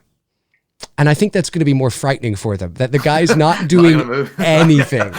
And I'm sitting there and I'm getting this kind of thing, and I'm getting this kind of thing, and this, and and I didn't move, and it's just like, and then once the movie ended, they got up and left because the credits were rolling, and I didn't move. I just sat there watching. They must have been like, what the fuck, man? Like that's just The further we go. Yes. Yeah, exactly. A couple super chats came in from Big G. Says J plus Loomis Jr. Your favorite J plus Loomis Jr. So I guess he wants a little bit of Loomis in there. Your favorite Halloween kill. Ooh. Man, we just actually did a video on this. But I just off the top of my head, like one of my favorite kills has to go up. Like as far as brutal, Halloween 2, the original Halloween 2, in the Dunkin' Donuts with the fucking hot tub. That shit is brutal as hell. Like you imagine that? Like not only are you drowning, your face is melting off at the fucking same time. Yeah. Yes. You know what I mean? And you were thinking you were going to get sex. Yes. It's all coming at like yes. this. There was a lot of emotions going through that girl, and it's like you're getting dunked over Dude, and over again. However, the other it's a whole new meaning. It's a whole new meaning to hot and wet. I mean, it's that just is it's the truth. It is. Yes, it is. Yeah, wet on wet. And then also, yeah. but also, I know this isn't what he was just asking for one, but I never liked Rob Zombie's Halloween 2 overall. Like the hospital scenes, fucking great. But that scene, and Mike talked to me about it, dude. It was good. The scene with Michael Myers stabbing the chick Octavia Spencer over and over again was so fucking brutal. Yeah. Wowzer. I'm like, and then you don't get to see some of the other cool stuff. And obviously Michael Myers is always like an artist inside of a body. Like he always decorates shit. Like he always puts the bodies up, and they're always like. Oh, you guys there? Yeah. Oh wait, you froze. Yeah, you froze for just a second. Let's just wait a second. You guys will come back. Yeah, you're back. All right, continue. So I would say Halloween 2 original. That was probably one of I would just put that one as my favorite kill. But there's so many good kills. But that would be like right away so fucking damaging. Oh yeah. Dude, you're dunked in a hot tub and your face is melting off while you're drowning. Yeah. That's a good one. Wow. Yep, that's a good one. Frank Riker sends in a super chat and says, Dave has his. I certainly hope I've got mine. Dave has his, but does Wham... But he has seen it, actually. But does Wham have their trolls? Yeah. There's those motherfuckers camp out under bridges and wait for us to cross in the night. There's that's fantastic. Yeah, they know. They fucking Thou wait. shalt not pass. They're literally, as soon as a fucking video goes up, it's like dislike. Yeah. Oh yeah. Oh yeah. As soon as I upload a video, within 8 seconds, there's about 2 dislikes. I'm just like. Dude, yeah, it's like there's someone so fucking angry at the world that they're just sitting at work, just waiting, wait till this motherfucker uploads a video. I'm gonna fucking hit the shit out of that. It's like showed you, Thomas. It's true. Yeah. That's how I am when an ad comes on the radio you don't want to hear. Yes. It's I have the power to change the channel. Yes. You have the power to just never see our videos again. Yeah. Yeah. But, well, there's an old say. I've said this before on my channel, but it's something that stuck with me, and I think growing up and hearing a lot of the things that my father used to say.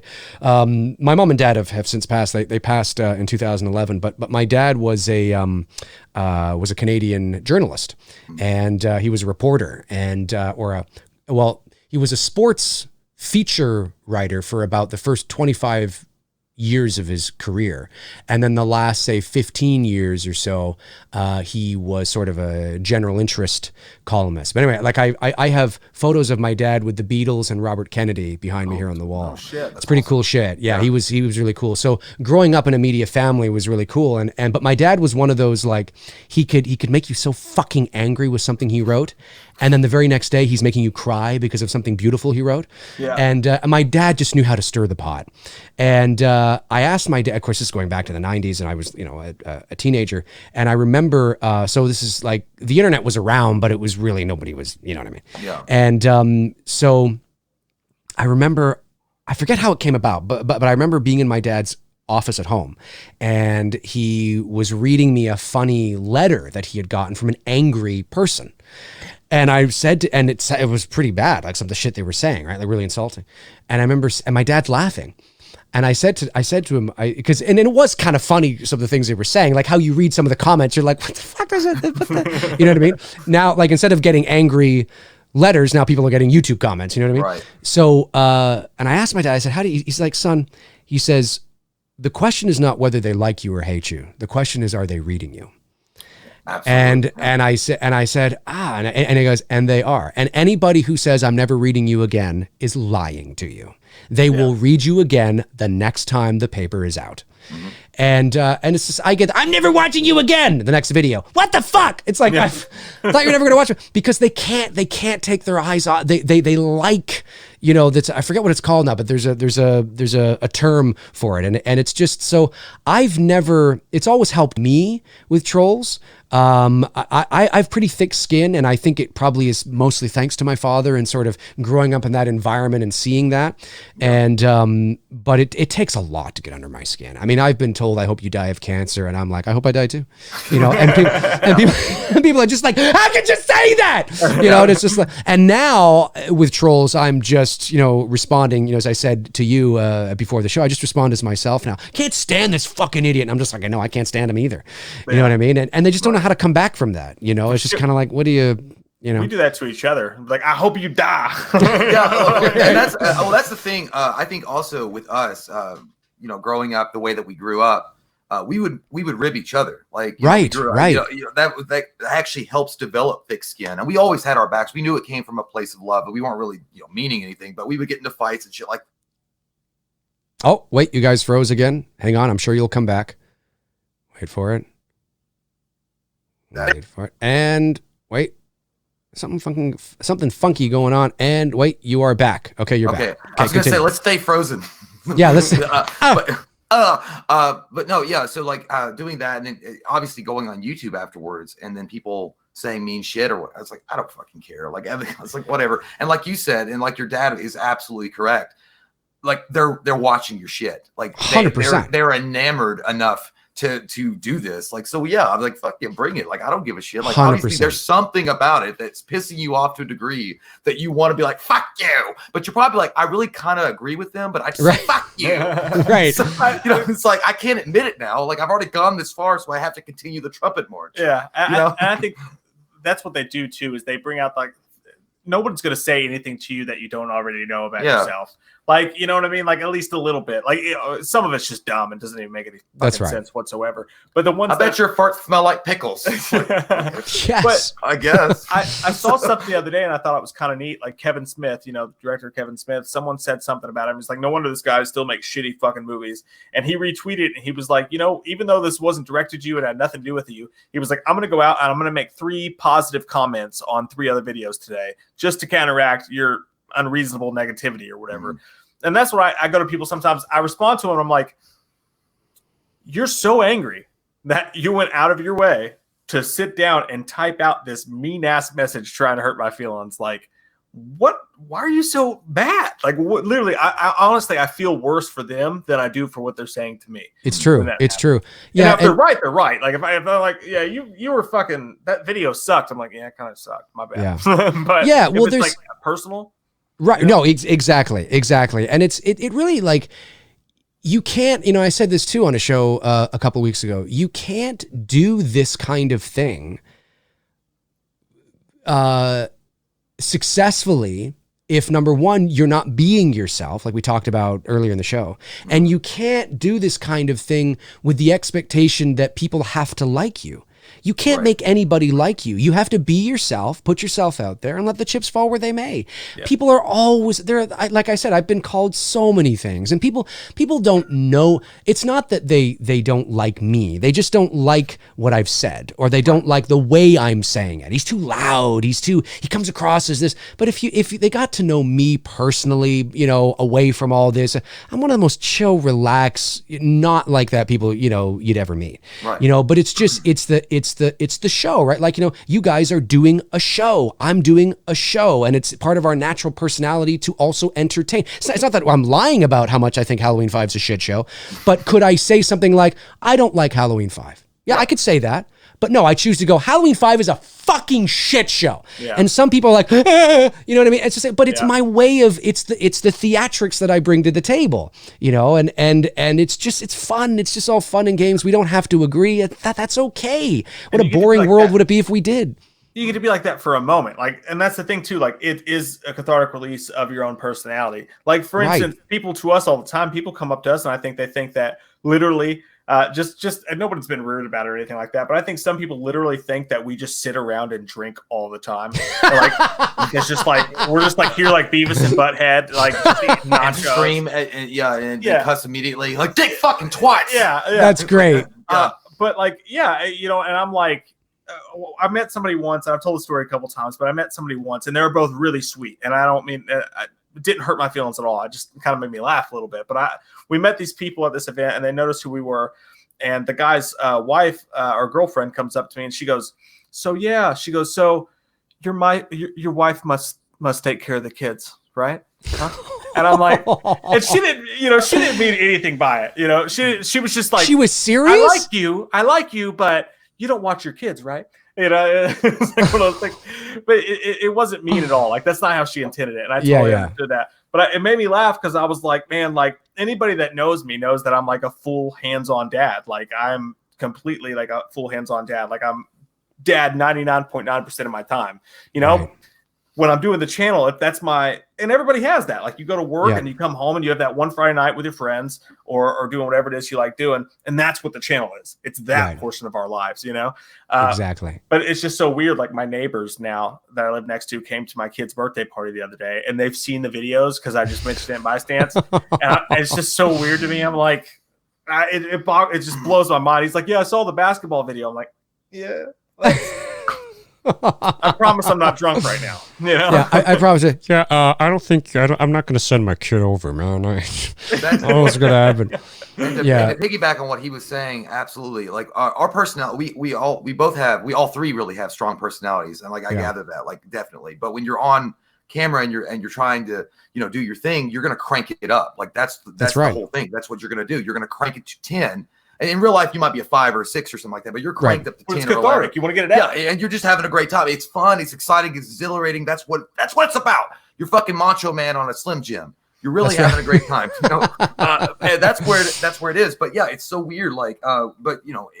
After in your normal day life, if people they're coming up to you, be like, Dr. Loomis all the time. That's I go to work, and it's like yesterday. It was really cool. No, it was really cool. I work at a pharmacy, and that's what I do. I work in a pharmacy, and a couple came in and they recognized popping pills. The channel, popping those pills in the break room. I don't do it on camera. But, that's right. Smoking, snorting. Those GABA mittens, they're so good. Those GABA heads. But yeah, so this couple came in, they recognized me, whatever, and I was doing my job. So I had a tie on, and I was really appreciative. The guy was like, "Knuckles, bro, Knuckles." It's like Knuckles. And I was like, I wanted to talk to him and hang out with him and stuff like that, but I couldn't because I was trapped there. But it was I think I felt like I was disappointing them in a way because I didn't feel like I was enough jacked, but I was doing my job. It's like what you were saying. It's I didn't drink a Fireball in my car. You know, like a couple of fireballs and they come in here to work. But Yeah. Well, that's it. I mean, I've when I leave and I'm not doing this, it's not like I'm out, at the store going, "Hey, what's going on?" I mean, I'm just like, it's almost like doing stand up in the sense of that you're out there, you're on stage. Yeah. As soon as I walk off stage, if somebody I'm like, "Hey, what's going on?" And I'm talking like this, whatever. And I get in my car and whatever. And it's a performance, right. and it's not that it's disingenuous, in terms of, but I'm amping it up for the effect. Yeah. I think saying I'm just not a big fan of Halloween 5. I just don't think it's a very good movie. Yeah. I could say it like that. But that's not very entertaining. Yeah, exactly. I mean? That's it. So It's almost not even a performance as much as it just is like not testosterone, but in like it's not. like I'm moving right now. But creatine. But like I can't think of the word. I can't think of the word I'm looking for. Just randomly says it. Creatine. By the way, I think Jay thinks creatine's a steroid because every time he mentions steroid, he brings up creatine. No, because you use it. Yeah, because it's not a steroid. It's like it's a muscle protein. builder, isn't it? I know. Explain it, but I know what it is. I think it's funny to scream creatine at random. Like go into a fucking gold gym like creatine. Yeah, we're gonna scream like steroids, like collagen peptides AC or whatever the fuck. But Needles! Yeah, in the butt. But what the fuck was I talking about? No, but you get a natural charge of energy. Like you turn on a camera and you're automatically nervous a little bit, and you're just like, I can't think of the word. What's the word I'm looking for? It's not intensity, but like, well, that's a pretty good one. Yeah, just you get that boost of like doing it. So you get a little bit of extra energy that spits out. It's not fake at all. It's still you. I think if you put a camera on anybody, they'd be a little bit more like adrenaline. Right. Adrenaline. Ready to hit the bull. You get the adrenaline. You get the adrenaline rush. Yeah. Sure. And what's cool too is that it's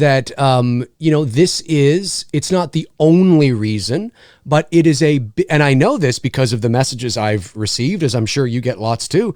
It's part of, and maybe a big part of why people tune into us. Mm-hmm. It's that personalities are important for shows. And, it's why people like to tune into their favorite morning show on. I mean, Howard Stern could be talking about fucking anything. You tune into him because you like Howard Stern. Right. Now, is the information important? Sure. But at the end of the day, if you can wrap that information in a really fun, exciting sort of entertaining way, I mean, that's going to appeal to certain people and it's going to be a turnoff for others, but but at least we're being ourselves and we're enjoying doing it. Right. And that's because the second we stop enjoying it, I mean, that's not good, exactly 100%. Well, it's kind of like the thing too. And we had talked about it once before, like delivering the news in such a way, like very calmly and doing it in a certain different way, and maybe that would be more appealing. But ultimately, it was just so against our nature. We can't do that. Like, I don't want to sound like fucking Tom Brokaw breaking the Halloween news. Like, it just is not going to work for me. And you're dead on. You're dead on when you say that. You could say, yeah, I think Halloween 5 is a garbage movie, and here's the reasons why. Bullet point 1, bullet point 2, bullet point 3, and you'd make great reasons, and they'd be great, understanding of why you're making those decisions. But there would be no umph factor. There would be nothing kicking it up to another degree to keep people tuned in. They're like, well, this is like a fucking self-hate or a self-help tape for sleep.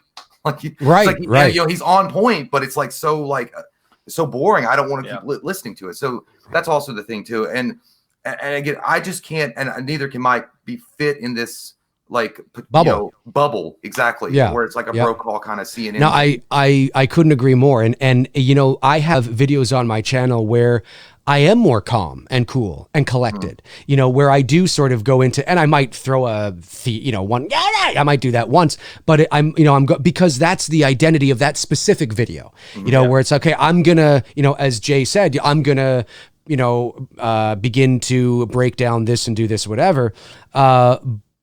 But then there's no delusions then, because we know that it's a very specific type of video because of the thumbnail, the title, and maybe I, say, okay, in this video, I'm going to, and there's more of a serious kind of, okay, let's all, settle down and talk.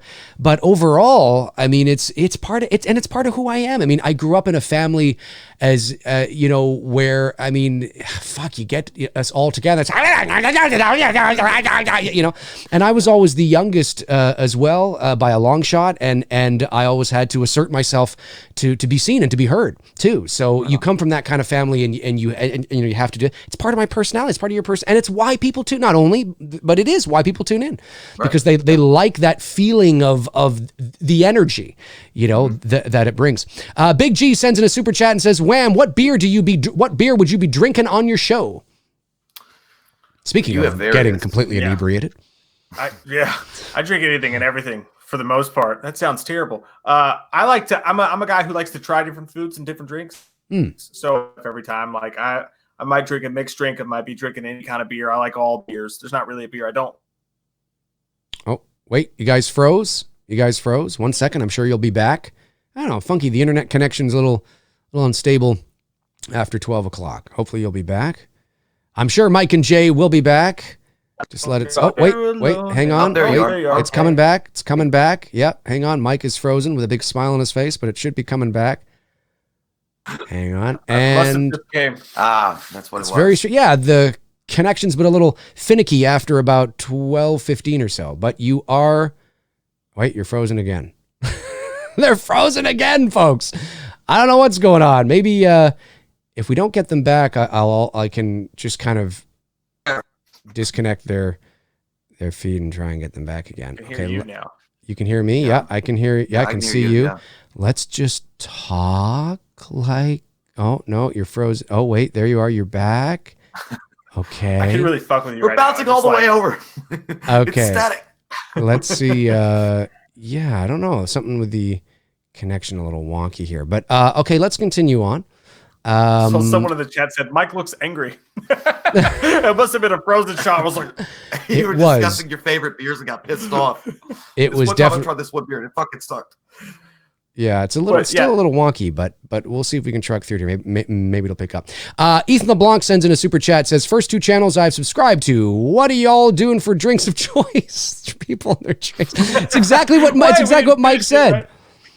Yeah, I drink everything, but Jay just drinks Michelob Ultra at all times. Yo, I like it. It's superior light beer, so I like it.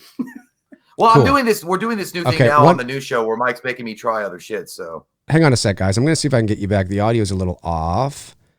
And hang on 1 second. Let me see if I can just sit tight for a second. Let's see if I can do this. 1 second here. Just going to see if I can do this on the fly. And 1 sec. This is fucking goddamn motherfucking technology, I'm telling you. Just going through the motions of like internet connectivity. I am going through the motions of internet connectivity. It's what it's for. Before long, I'll just be beating the shit out of the computer. Yeah, I will. But yeah, I don't know why it's doing that. The audio is just a little off a little bit. Talk for a sec, guys. Hey, good times. Okay. Can you hear me good? Running the internets. Run this house tonight. The Human Torch took out a bank loan. He took out a bank loan. I think we're okay there. I think we're okay. Fuck it. Let's move on. Fuck it. We'll do it live. Fuck it. There we go. Chris Baber sends in a super chat. Thank you, Chris. Says, great show. Wondering you guys' thoughts on Jordan Peele breaking into horror. Mike and Jay? I think it's great. I think it's awesome. I think it shows another range of a writer that has for a long time, you know, he's done his comedy thing and he's doing that, but it's also showcasing the fact that, like Dan McBride, they can break in and do some great stuff with some good original material. So yeah, I'm excited about that. That's awesome. And Jordan Peele's also proving himself to be a good director with good stories, original stories, by the way. Even if you don't like the movies that he's making, at least you can say they're original. Like there's something that you've not kind of seen in a long time. So he's actually putting his footprint on that particular area. So. I think you said it best, man. I think they're getting a little bit like, and I don't say that because I hate them at all. I don't dislike them at all, but I think they are getting a little bit overrated just because like it's like everyone's jumping on it like, oh my God, it's gonna be the greatest fucking thing no matter what. Well, Jordan Peele. Like, I saw people like, did you see what the street sign said? And I'm like, it was a fucking street sign, lady. But like, it's just, you know, they're good movies, but I'm really excited about it. And I think, like you said, original content. If you have a name like that, that's getting that big, then they're the kind of name that could say, I have something original, and Hollywood will actually put it in production. Whereas most people, they're just like, it has to be tied to a previous IP for us to get it made. So anybody like Jordan Peele that can come up and like start to make original content happen, that's awesome for horror. Yeah.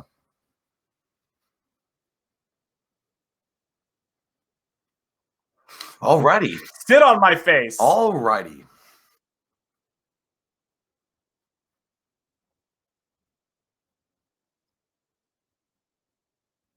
Hey. It's the party track from Scream. Say a prayer for the youth of America. There you go. You got it. Oh, he wants Dr. Loomis. Yeah, do it as Dr. Loomis though. Got a carrot on a stick. No, I'm just gonna do the say a prayer for the youth of America. Yes. What the fuck? That sounded like Dr. Loomis completely disgusted by the fact that he had to say I don't that. care about the youth of America. Get a job. That's it. That's it. That's funny. Okay, super chat from Anthony Stanfield. Thank you, buddy, for supporting the channel. Says, if Michael Myers farts in the mechanic suit, is that considered self-crop dusting? It so is. He likes the smell of his own farts. Like that's of course he's going to. In the of land course. Of that, Dave, you've worn the mask before. In the land of that rubber condom smell, you don't smell any farts. You don't smell a damn thing. I just be cleaning my house and moving shit around. I'm like, fucking damn. Dude, I've been in that for so long, I've had to remind myself to brush my own teeth. I mean, that's like it's like, holy shit. Like, it's because everything just circulates in that mask, and it's just like, and the sweat, you take it off, and there's sweat all over the place. Man. It's just like, it ain't pretty, folks. Condom. Oh, yeah. It ain't pretty. It ain't pretty. Super chat from Intel Wild, just supporting the channel. Thank you, buddy. I think I got all the super chats there so far. Oh, no. Wait, there's a couple other Amazing Grace. Yes, I believe I did. Okay, good. All right. We'll go for a little bit longer. Let's see. Let's see here. Cody KO says, Dave, you, Mike, and Jay and Drum Dum should do a movie together, like Halloween, the night it came back. It doesn't have to be Halloween-based, just a horror movie. The fans would love it. Well, I mean, that's you never say never. I'll just say you never say never. Let's just say that. That's a good way to put it. Steve, need the hotel rooms for 6 months and the that's right. Schedules have to make. Yeah, that's it. Right. That's it. There you go. Let's do it. Steve Johnson sends in a super chat. Thank you, buddy. Says, Dave, do you have neighbors? Like, do you share a wall with people? I try to think about what the people must think sometimes while you're shouting random shit. I don't share. No, I'm in a house, so I don't share walls with people unless my girlfriend is here and she's in the other room, and she certainly knows what I'm shouting and what I'm doing. So that's kind of funny. So you know what? I want to ask this. Because I want to make sure I ask it before we do end the show. What do you guys now? We were saying sort of like, I know you guys are very okay with more sequels to Halloween. I'm somebody that is like, I mean, we all want them to be good, but I'm somebody that's kind of like, I think maybe it's time to sort of wrap this up a bit. I think it's okay when things come to an end. Stories that have good value to them, and I think it's time to sort of, at least this incarnation of Michael as we know it, with Laurie connected to the 1978 film. I mean, it's been kind of exhausted. Like we're getting to that point where it's like we have so many different versions and so many different avenues. Personally, I think for me, I hope Halloween Ends is the ending to Halloween, at least as we know it. How do you guys feel about that? And is it something you guys want it to go on, and on and on and on? Because I know you've kind of talked a bit about that. Because Halloween films are always exciting when they're coming out, at least at first. How do you guys feel about that? I mean, where do you want this to go? Like, what is it? What's next after Ends for you guys? I agree with you in a sense that when Halloween Ends is over, the Laurie storyline, I'm done with it. Mm-hmm. Yeah. Like, I do agree with you there. I was done with it in Halloween 2018, though. Yeah. They've done it so much. Yeah. But that's nothing against Jamie Lee Curtis, but it's just. But I do think that Michael is, as we mentioned, when we talked before, a James Bond type character where people could come in with their own takes of the character, and there's so many things you could do with them. I would series where you just start anew. You don't have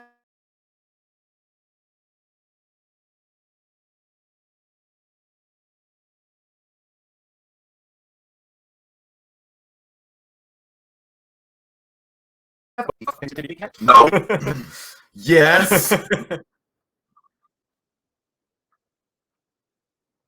Could be us. I don't know. They might be doing work. I've been putting a new line, so maybe didn't pay the bill. Okay.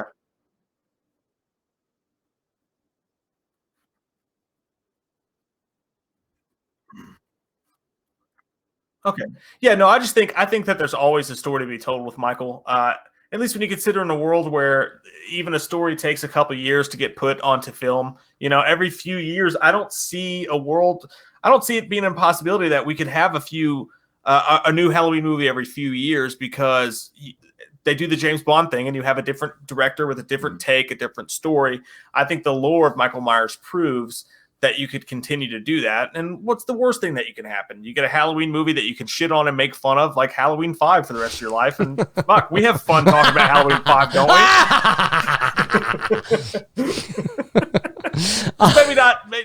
Nobody fuck up Michael Myers. Don't do any, crazy wild Michael Myers shit. Like, just don't take the character too far into the darkness and we'll be all right. Okay, now let me ask you. Oh, sorry, Jay. Do you have anything to add to that? No, I mean, it was great. Like, I loved it. Everything you said good. Was on point. So let me ask you this. So there have been rumors swirling around for quite some time that Malik Akkad would like to take Halloween to television, or television, whatever, right? More than likely streaming. I get a lot of questions from people saying, maybe they should go back in time and show little Michael in the asylum and Loomis in those years and all that kind of stuff. My stance has always been, there's a couple things, and then I want to hear what you guys think. My stance has always been, and you guys already know this about me anyway, it's no shock, but I always believe that the enigma and the integrity of the mystique of Michael should always be preserved. And it's one of the things that, especially when you're saying that it's the original guy from the original movie, right? Right. And that's one of the things when I hear Jamie Lee Curtis say that the Halloween Kills is going to, dissect. I think she said something when she was promoting Knives Out, that it's going to sort of dissect the trauma, with everybody and all that kind of stuff. And I'm okay with that, but I just don't want. I still think Michael should still remain. I mean, it's okay to show us a little bit of information, because naturally with Marion returning and Brackett returning, that's some sort of, did Brackett go to the sanitarium to try and get answers from, Michael? He killed his only daughter. Marion continued to work with Dr. Loomis, presumably for years after that, right? When he was captured. So there's some things that, there might be a little bit of interesting exposition, but I always think the what, the why, the how, should be preserved. And I always thought that if you go back in time, first of all, I don't know what kind of a series that would be, because Michael's a kid and he's catatonic and I don't know what you would be doing. Yeah. But I just feel that, I just think that I just think the original is like that mystery and who is that? So fun. That's part of the allure of this guy. We know Freddy's backstory. We know Jason's backstory. We don't know Michael's, and it's arguably one of the big reasons, even though people may not be aware of it consciously. I've always felt that it's part of the reason that it's that mystique, it's that mystery, it's that unknown factor of the why. And I think if you were to reveal too much about that, it sort of ruins the mystery and it makes him sort of not as cool anymore. I don't know. Like, do you guys think that a television show about little Michael in a sanitarium with Loomis is something you want, or something that would even be interesting? Well, I would say immediately, I think that it's a bad idea right away if you're going to base it on a young Michael Myers story. Like, and you said it beautifully. You said it just right. The mystique is what matters about Michael Myers. Like the mystery, maintaining that is like a magician maintaining his tricks. Right. You know what I mean? So you don't want to reveal all of this extra information that really has nothing to do with, Michael's the pure embodiment of evil and what really motivates him or drives him to do these atrocious things. That in of itself is part of the mystique and mystery of Michael Myers and why the film series itself has lasted for as long as it has, I think. If you want to do something with Dr. Loomis, like early parts of Dr. Loomis, and go back and explore, if he was in college, if he had a love, interest, whatever. Whatever. If you want to do that, that's fine. As far as dealing with Michael Myers himself, because I feel like what would happen is if a studio got a hold of the Michael Myers early stories, like we read a script an unused script about a young Michael Myers, and he had all these mysterious things happening around him, like the evil was some kind of an intangible force that was protecting Michael. I feel that a studio would take that and use it more of like the Omen. Like he would be like the Omen child or something. Like there would be like, he's like the Antichrist, and they would, he would cause things to happen with his mind. And you're like, oh, fuck, this is some X-Men shit. I don't care. Like it would remove you from the actual like enjoyment of the films of going forward. Cause you're like, well, now I got all this information. That's again, why I think that the Rob Zombie Halloween, even though I liked a lot of the stuff that they did with him and Tyler Mane and some of the more brutal aspects of Michael that they brought out, showcasing that shit in his life. And then especially making him come from a broken home and his mom's a stripper. Skull, fuck you! Yeah, exactly. It's like killing worthless animals, boy. Take that damn thing off. All that shit. It's like obvious. I saw that with my then 63-year-old mother. Like I'm sitting there, and the first 5 minutes, I'm like, oh, this is gonna be a long movie. Right. Oh man, yeah, exactly. We saw a mom take her kids out, but the mom waited in the theater to take her kids out until the strip club scene. She sat through the stepfather talking about his stepdaughter's ass, and she had a nice pooper or whatever it was he was saying. And then it wasn't until like she's like, love hurts. And she's like, oh, fuck this shit. Yeah. It wasn't the strip club. It was the That's song. what did it. She was like, this reminds me of my. I gotta get out of here. That's what did it. That's what did it. But yeah, the Rob Zombie thing, that I think, like again, that effect with knowing the backstory and then the whole thing that led up to.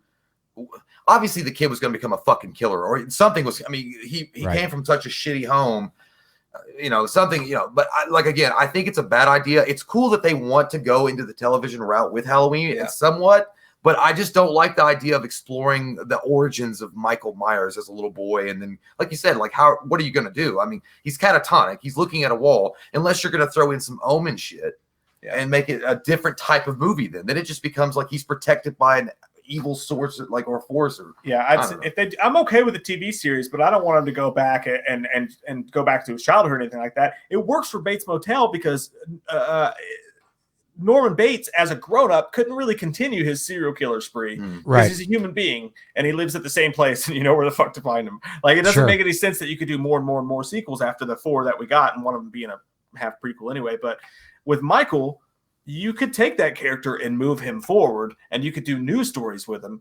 I don't know why you would do a Bates Motel treatment with Michael. That would make no sense to me at all. Yeah, it's so interesting because I mean I like the idea, but then and people have often heard me say on my channel, I've often talked about the anthology route, and again, it's important that people understand. I'm not saying that is what they should do. I always sort of mention it as an option on the table. Is it something that's even viable? It's hard to know because obviously Michael is the brand of Halloween. But because anthology is more accepted today than it was in 1982, is it something? I mean, are there other stories like old Charlie Bowles, or are there other things that you could place in the Halloween universe? And you might even, in some sort of ironic, unintentional way, create an iconic killer in Charlie Bowles, or should Charlie Bowles be left alone and a mystery, so it kind of makes that scene, and then he proceeded to what did he proceed to do? And maybe we never, I mean, obviously we kind of know, but maybe we never find out, and maybe that knowing that would actually kind of make that scene not as cool. I don't know. I mean, I've always been open to the idea because the last thing I want is Michael to they've. For better or worse, I know there are people that hate Halloween, 2018. There are people that love it, but for better or worse, they've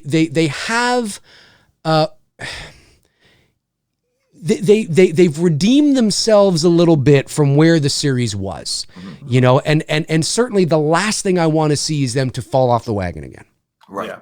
Yeah. And so it's like, okay, we're doing a series with Michael. Okay, I get it. I totally get it. But what is this? Like what, because the last thing we want is like, oh man. Oh, right. And it's eye roll moments. Where it's kind of like, oh, we were there and then you got greedy. You got greedy.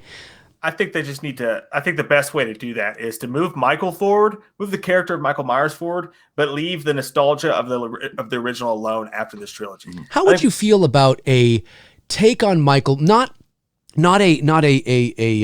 using technology, but like what they did with Child's Play, the remake of Child's Play. They brought it into the 21st century, and I'm just spitballing here, but and they took the foundation of Chucky and they created a different origin, and they created a movie that is okay.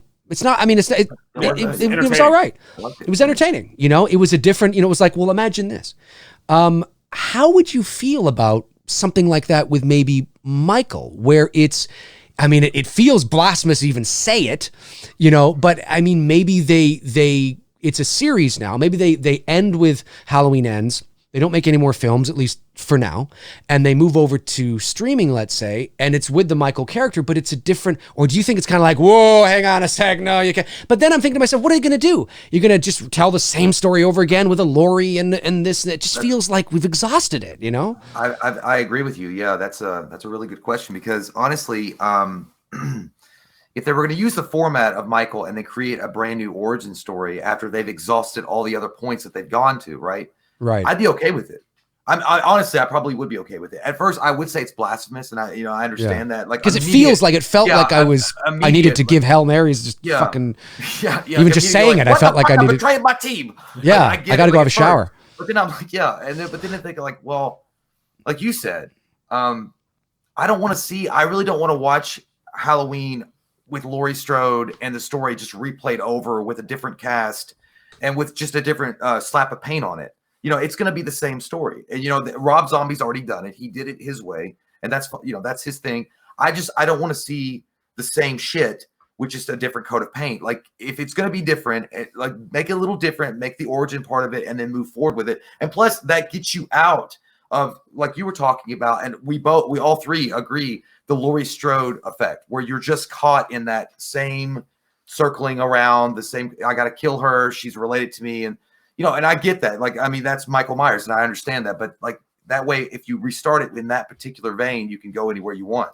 I think, honestly, the best option to go would be the end of the Halloween Return script, where the town, the Laurie stuff happened. So you don't have to create a new Michael. You don't have to go through those steps. That stuff happened. But at the end of the movie, or at the end of the script, this town was going to put him on death row, and they all showed up in a room to watch him die.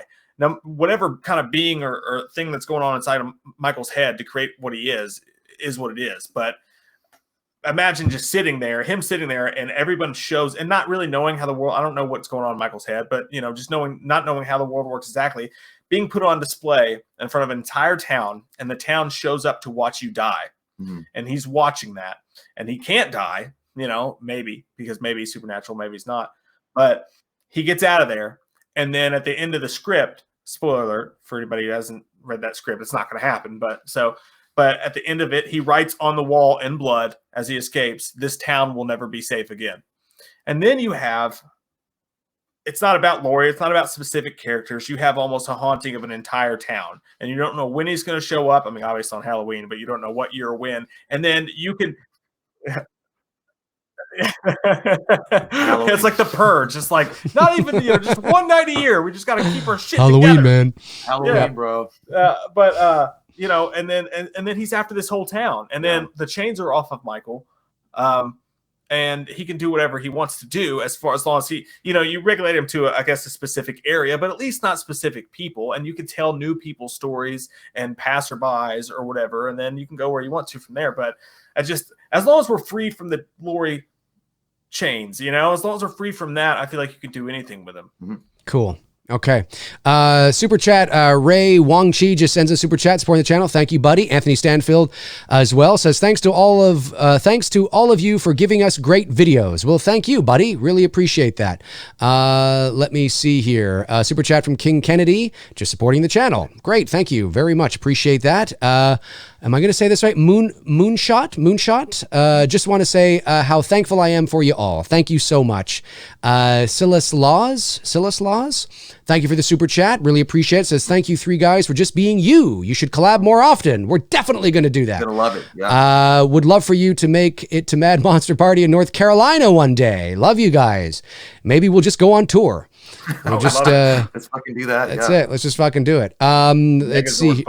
No, we're just gonna get one of those like fucking Brady Bunch buses, like the wood paneled sides. That's right. Roll up that. Yeah. That's exactly it. Let's see. Striker87 says, you guys read fan scripts for the popular horror franchises or only unreleased studio scripts? I don't read fan scripts because I just don't have the time to read them and give the feedback that the person is looking for, unfortunately. So I always turn that down. But Mike and Jay, how do you handle that? Same thing. Exactly. Same thing, man. Yeah. And it's no offense to anybody that writes fan scripts. It's just, I mean, if I had all the time in the world, it would be cool. But yeah, it's just, you want to provide value to the people who are tuning in, and they also work their ass off for that, and they did. And if you can't give them viable like option, viable like feedback, it's like pretty much like, don't be an asshole. If you can't read it, you can't read it. Like, Same thing with fan scripts too. It's like, or with fan films too. It's like we kind of had a rule there for a while where so many Halloween films were coming out. It was like, well, look, I don't want to feel like we're providing favoritism to certain people. Like, oh, I know this guy, so we'll do his, but not this guy's, who could have been great, and he probably put a bunch of money and work into it. But so we'll wait till a news source covers it. Like if Bloody Disgusting or somebody else covers it, it's like, okay, then we will. That way, we're not showing favoritism, and we're just doing it because it's out there and it's something that's of interest to everybody. Sure, but sure. You put it best. It's the time factor. It's the time. It's the time. Another super chat from Ray Wong Chi, just supporting the channel. Thank you, buddy. Really appreciate that. Let me see here. Kevin Fishgull says the glitchy camera makes Jay look like Kratos. It looks okay now. Kratos, am I saying that right? It looks okay now. But yeah, it was. That's it. Yeah. Billy Joyner says, "Hey, Dave, Mike, and Jay just got out of oral surgery. Glad I was able to catch this. Also, happy. I thought that was going somewhere else. So did I. Happy late birthday, Jay." Oh, thanks so much. That's right. Super chat comes in from Anthony T. He says, what if Michael goes to a sperm clinic and donates his sperm and many different women use his sperm and create unknown evil children around the world? No. Yes! This is the greatest ever. That's the kind of shit I'm talking about. That's it. Yeah. That's what I'm talking about, man. That shit on HBO. That's it. Yeah. Very generous super. Yeah. That's right. Very generous super chat comes in from Steve Johnson. Thank you, Steve, for supporting the channel on that level, man.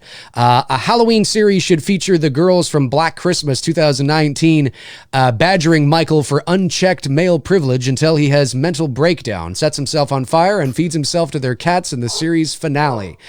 That's a hell of a series. Pissed about that. My dog's barking. I think dog's barking. A few fucking roses died somewhere. Jesus. So what do you guys, before we wrap this up here, I just want to say, what do you guys want to see from Halloween Kills? And then ultimately Halloween Ends, and how it's sort of like, in a perfect world, you're imagining this. What do you hope to see? And that doesn't mean that if they don't do this, it's not going to be a good movie or anything. But in an ideal world, sort of knowing what we know about Halloween 2018, what do you want to see from Halloween Kills? What are you hoping to see, and what are you hoping that you don't see? Well, I like what I'm hoping to see is I know it's not going to happen because Halloween Ends has already been announced. I was really hoping that the final showdown between Laurie and Michael will take place in Halloween Kills. Like, let's wrap that up. Let's get that done. And I would love to see, an epic showdown between the two of them. And that, like I always say it, like it's Bram Stoker. To me, it's Dracula and Van Helsing going at each other one more time. And then, the monster Batman and Joker. Exactly. Yeah. And having that go out in an epic way, done.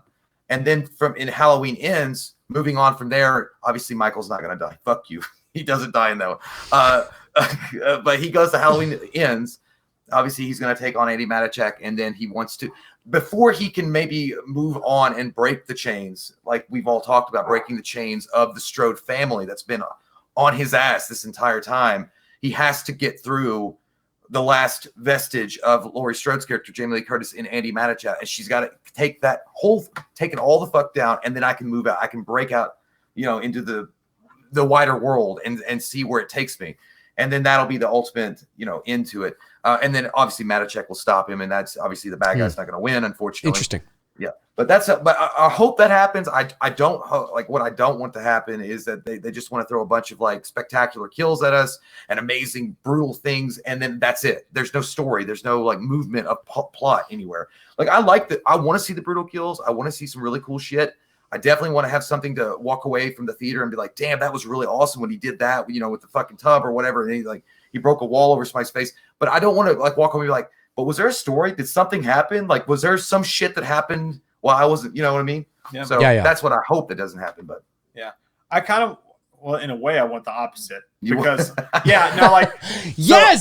opposite. I want Opposite? Halloween kills to put motherfuckers on notice again. Because like we said for so long, like, I don't know, people said like we loved Halloween 2018, but it wasn't scary. We had a couple edge of your seat moments, but it wasn't scary. Right. It's hard to make these characters scary again.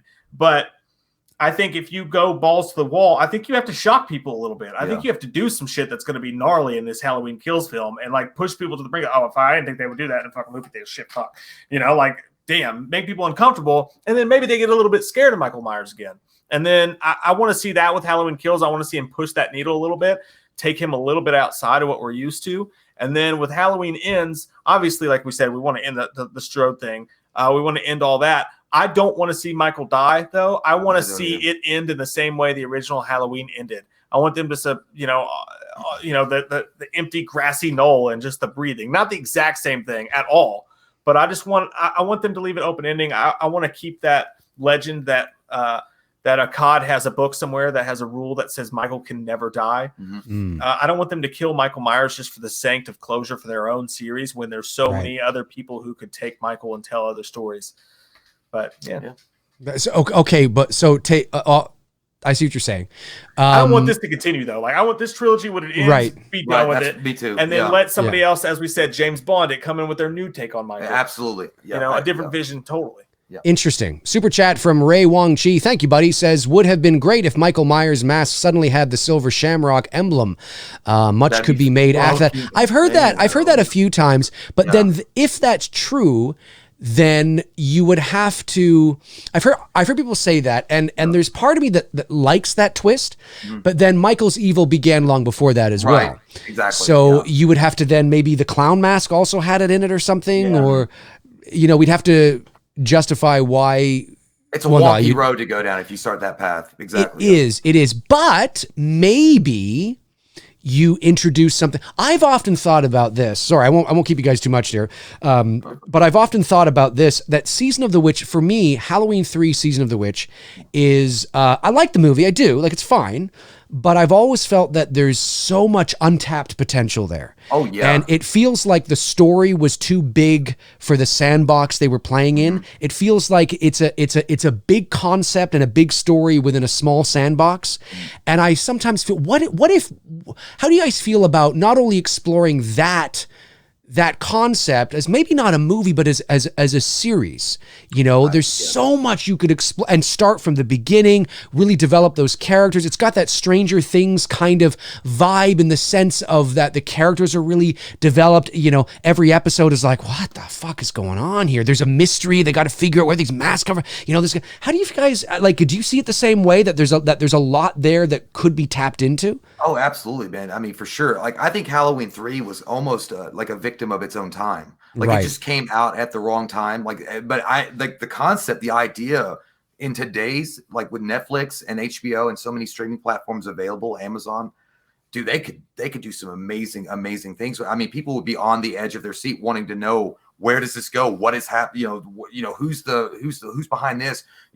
Yes, dude, absolutely. I agree with you. I think that Halloween 3 would do amazing on a platform like, as far as like a streaming service or anything like that, or a TV show. I think that's far more interesting than the anthology idea, because people always say that, let's do the Halloween 3 thing, let's make more anthologies. Right. And my argument to that's always, what's the difference then between that anthology and any anthology other than you put Halloween in the title? Right. I think there's no difference between it. But I'm way more interested in following up sequels of Halloween 3, like how many kids died at the end when the TV station was going crazy. How many kids? How Almost many like kids did Dr. Shellis have after he? Almost like Avengers Endgame, and a second movie after he did the snap. You know, like what's the world like now? How do we continue on with this? And then you can add different steps to that. That's way more interesting to me than let's do more Halloween 3 anthologies for sure. Totally. I love it. Yeah. Cool. All right. Well, listen, guys, that is going to do it for us here on episode, 21 of McRae Live. I want to thank each and every one of you that tuned into the show. I want to thank all the support to the channel and the questions. You guys are amazing. You guys rock. Right below there on the bottom bar, you see WWAM. We watched a movie at We Watched a Movie on Twitter, at We Watched a Movie on Instagram. Mike and Jay, what do you guys have coming up? You just started your new format. What is coming down the pipe? He said pipe. What's coming down the shit log? What's happening? And yeah, just tell me. Well, we're doing a new show format, like as you said, where every single Monday we've got like a 2.5 hour to 3 hour show that's going to have Halloween Kills news. It's going to have all the Friday 13th news, all the news from the week is going to be there, but it's going to be a way less newsy format and a way more relaxed setting, a rich chill format. And we're going to do all the movie reviews from the week in one show. We're going to do all that in one show. That'll be every Monday. And then we're going to put them out in clips throughout the week for the people who just want certain aspects of that. And there's timestamps on it if you just want that. We're also trying to go deep into our podcast. Deep. You got there before. You got there before me. I was eyeballing Dave because I knew he was going to play. You were eyeballing Dave while you talked about the deepness. Well, when you said deep, I looked at him. I was like, I know what he's fucking. Bang on. Like bang on. Every time I see the word deep, I'm like, deep. Yeah, that's deep. Sometimes the abyss looks back. But yeah, I don't know. We're trying to throw that into podcast form too as well, and do some neat stuff with the podcasts and commentaries, and just working on our Patreons because, as you know, in the world of YouTube and all the crazy shit, the Patreons are really our lifeblood. So we're trying to do some special stuff for them too. Yeah, the Patreon. I have a Patreon as well, and well, their title card with some music is about to come up here to end the show in a moment. So I can't. I mean, just supporting the channel each and every month like that it keeps these channels going, right, and it keeps us doing what we do, and I can't thank everybody. And what surprised me is out of every troll that comes along, 99% of the people are just amazing people. Right. Oh, yeah. You know what I mean? Like everybody in the chat room and building that community, talking movies. And every now and then you get Devontae Huntley or whatever that, makes his way into the chat. He's like, and then, I mean, I remember too much. I remember this one time, Devontae, I believe he's from, and I'm not saying anything that's, shouldn't be said because he's talked about it. I believe he's from Buffalo. And my favorite hockey team is the Buffalo Sabres. And Buffalo is only about, an hour from Toronto. So I drive down, Niagara Falls way and then cross the border there into the States and go see the Buffalo Sabres play. And I remember I made a post about that online, and he sent me this scathing message about how upset he was I didn't get in touch with him when I was in Buffalo. And I'm thinking, the hell are you talking about? I don't know who you are. What the hell is?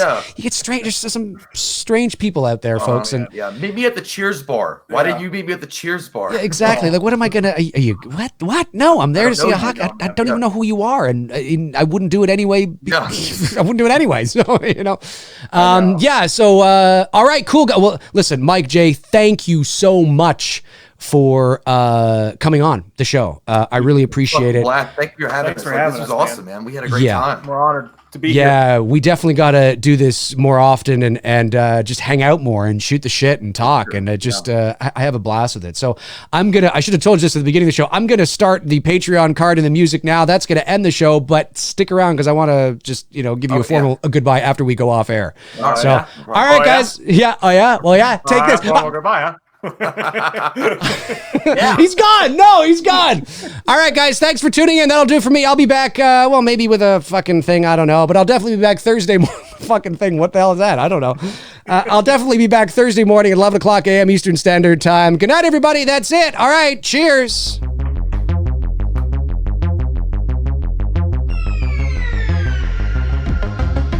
Look Look at all those fine, sexy names. Those are amazing names. The heart, the blood of this show. The blood of this show right there, folks. Look at that. Bill Paxton. Bill Paxton? Somebody says I'm a Patreon supporter. Bill Paxton. Strange.